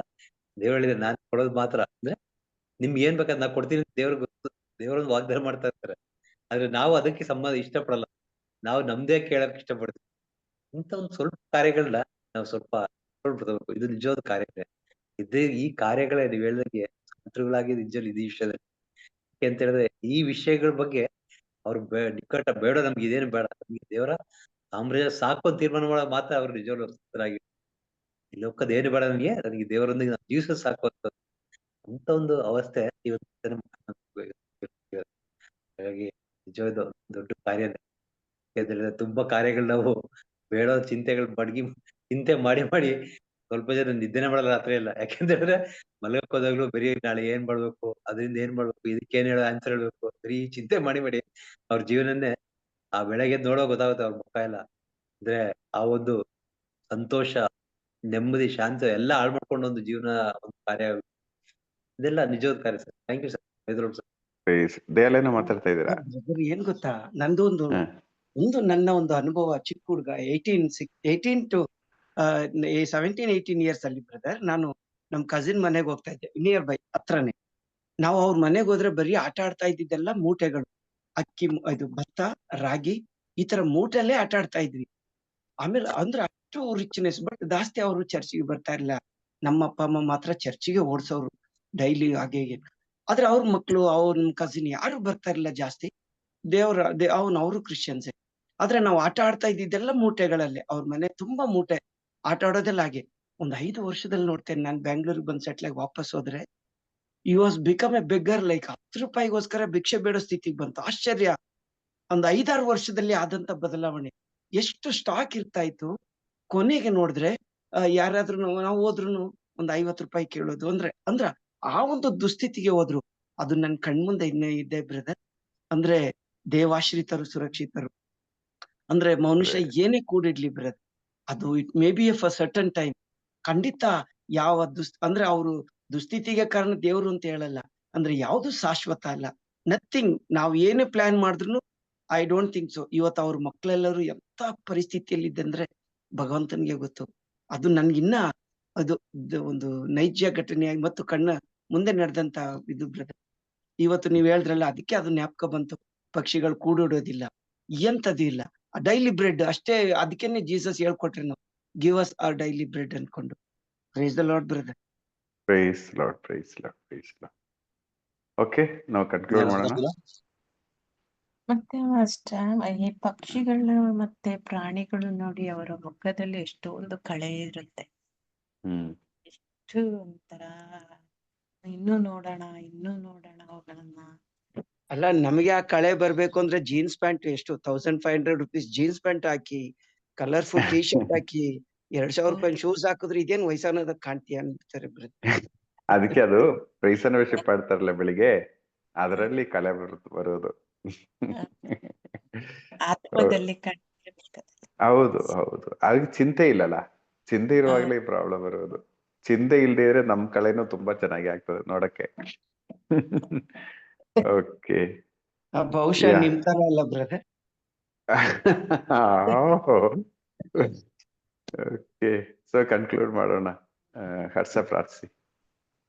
ತಂದೆಯಾದವನೇ, ಮತ್ತೊಮ್ಮೆ ನಿಮ್ಮ ಕಡೆ ನಮ್ಮ ಮರಿಯಮ್ಮ ಶಬ್ಬಾತ್ ತಂಡವನ್ನು ಸಮರ್ಪಿಸಿ ಪ್ರಾರ್ಥಿಸಿದೆವು. ಇದರ ಮೇಷ ಪಾಲಕರು ನೀವೇ ದಿನೇ ದಿನೇ ಆತ್ಮಕ್ಕೆ ಬೇಕಾದ ಆಹಾರ ಕೊಡ್ತಾ ಇದ್ರು. ಇದಕ್ಕಾಗಿ ನಿಮಗೆ ಕೋಟಿ ಕೋಟಿ ಸ್ತೋತ್ರ ಪ್ರಭು. ಇದು ವಚನ ಕೊಟ್ಟ ಪ್ರತ್ಯೇಕ ನೀವು ಆಶೀರ್ವದಿಸಿರಿ. ಅವರೆಲ್ಲ ಅವಶ್ಯಕತೆಗಳನ್ನು ಒಮ್ಮೆ ಅವರೊಂದಿಗೆ ನೀವಿದ್ದು ನಮ್ಮೆಲ್ಲ ಕಾರ್ಯಗಳನ್ನು ಇನ್ನೊಂದು ಪ್ರಾರ್ಥನಾ ತಂಡ ಮುನ್ನಡೆಸಬೇಕೆಲ್ಲ. ಇದಕ್ಕಾಗಿ ಸ್ತೋತ್ರ. ನಾವಿರುವ ಜಾಗ, ನಾವು ಪ್ರಯಾಣ ಮಾಡುವ ವಾಹನ, ಮಾತಾಡುವ ವ್ಯಕ್ತಿಗಳು, ನೋಡುವ ವ್ಯಕ್ತಿಗಳನ್ನೆಲ್ಲರನ್ನು ಆಶೀರ್ವದಿಸಿರಿ. ಸ್ವಾಮಿ ನೀವು ಸೃಷ್ಟಿಸಿದ ಸರ್ವ ಸೃಷ್ಟಿನ ಅನುಭವಿಸೋ ಭಾಗ್ಯ ನಮ್ಗೆ ಇದನ್ನ ಕೊಟ್ಟಿದ್ದೀವಿ. ಇದಕ್ಕಾಗಿ ನಿಮ್ಗೆ ಕೋಟಿ ಕೋಟಿ ಸ್ತೋತ್ರ ಮಾಡ್ತಿದ್ದೇವೆ. ತಾಯಿ ಪರಿಶುದ್ಧ ತಾಯಿ ಪ್ರತ್ಯೇಕವಾಗಿ ಈ ದಿನ ಆಲಿಸಿದ ವಚನಗಳು ನಮ್ಮ ಜೀವನ ಕಾರ್ಯಕ್ಕೆ ತರಲು ಬೇಕಾದ ಕೃಪೆಗಾಗಿ ಪ್ರಾರ್ಥಿಸ್ರಿ.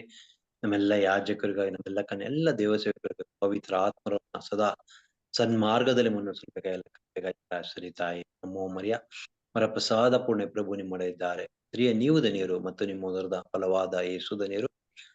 ಪರಿಶುದ್ಧ ದೇವರ ಮಾತೆ ನಮಗಾಗಿ ಈಗಲೂ ನಮ್ಮ ಮರಣದ ಸಮಯದಲ್ಲಿ ಪ್ರಾರ್ಥಿಸಿರಿ. ಆಮೇನ್. ಪಿತನಿಗೂ ಸುತ್ತನೇ ಪವಿತ್ರ ನಾಮದಲ್ಲಿಯೂ ಆಮೇನ್. ಈಗಲೂ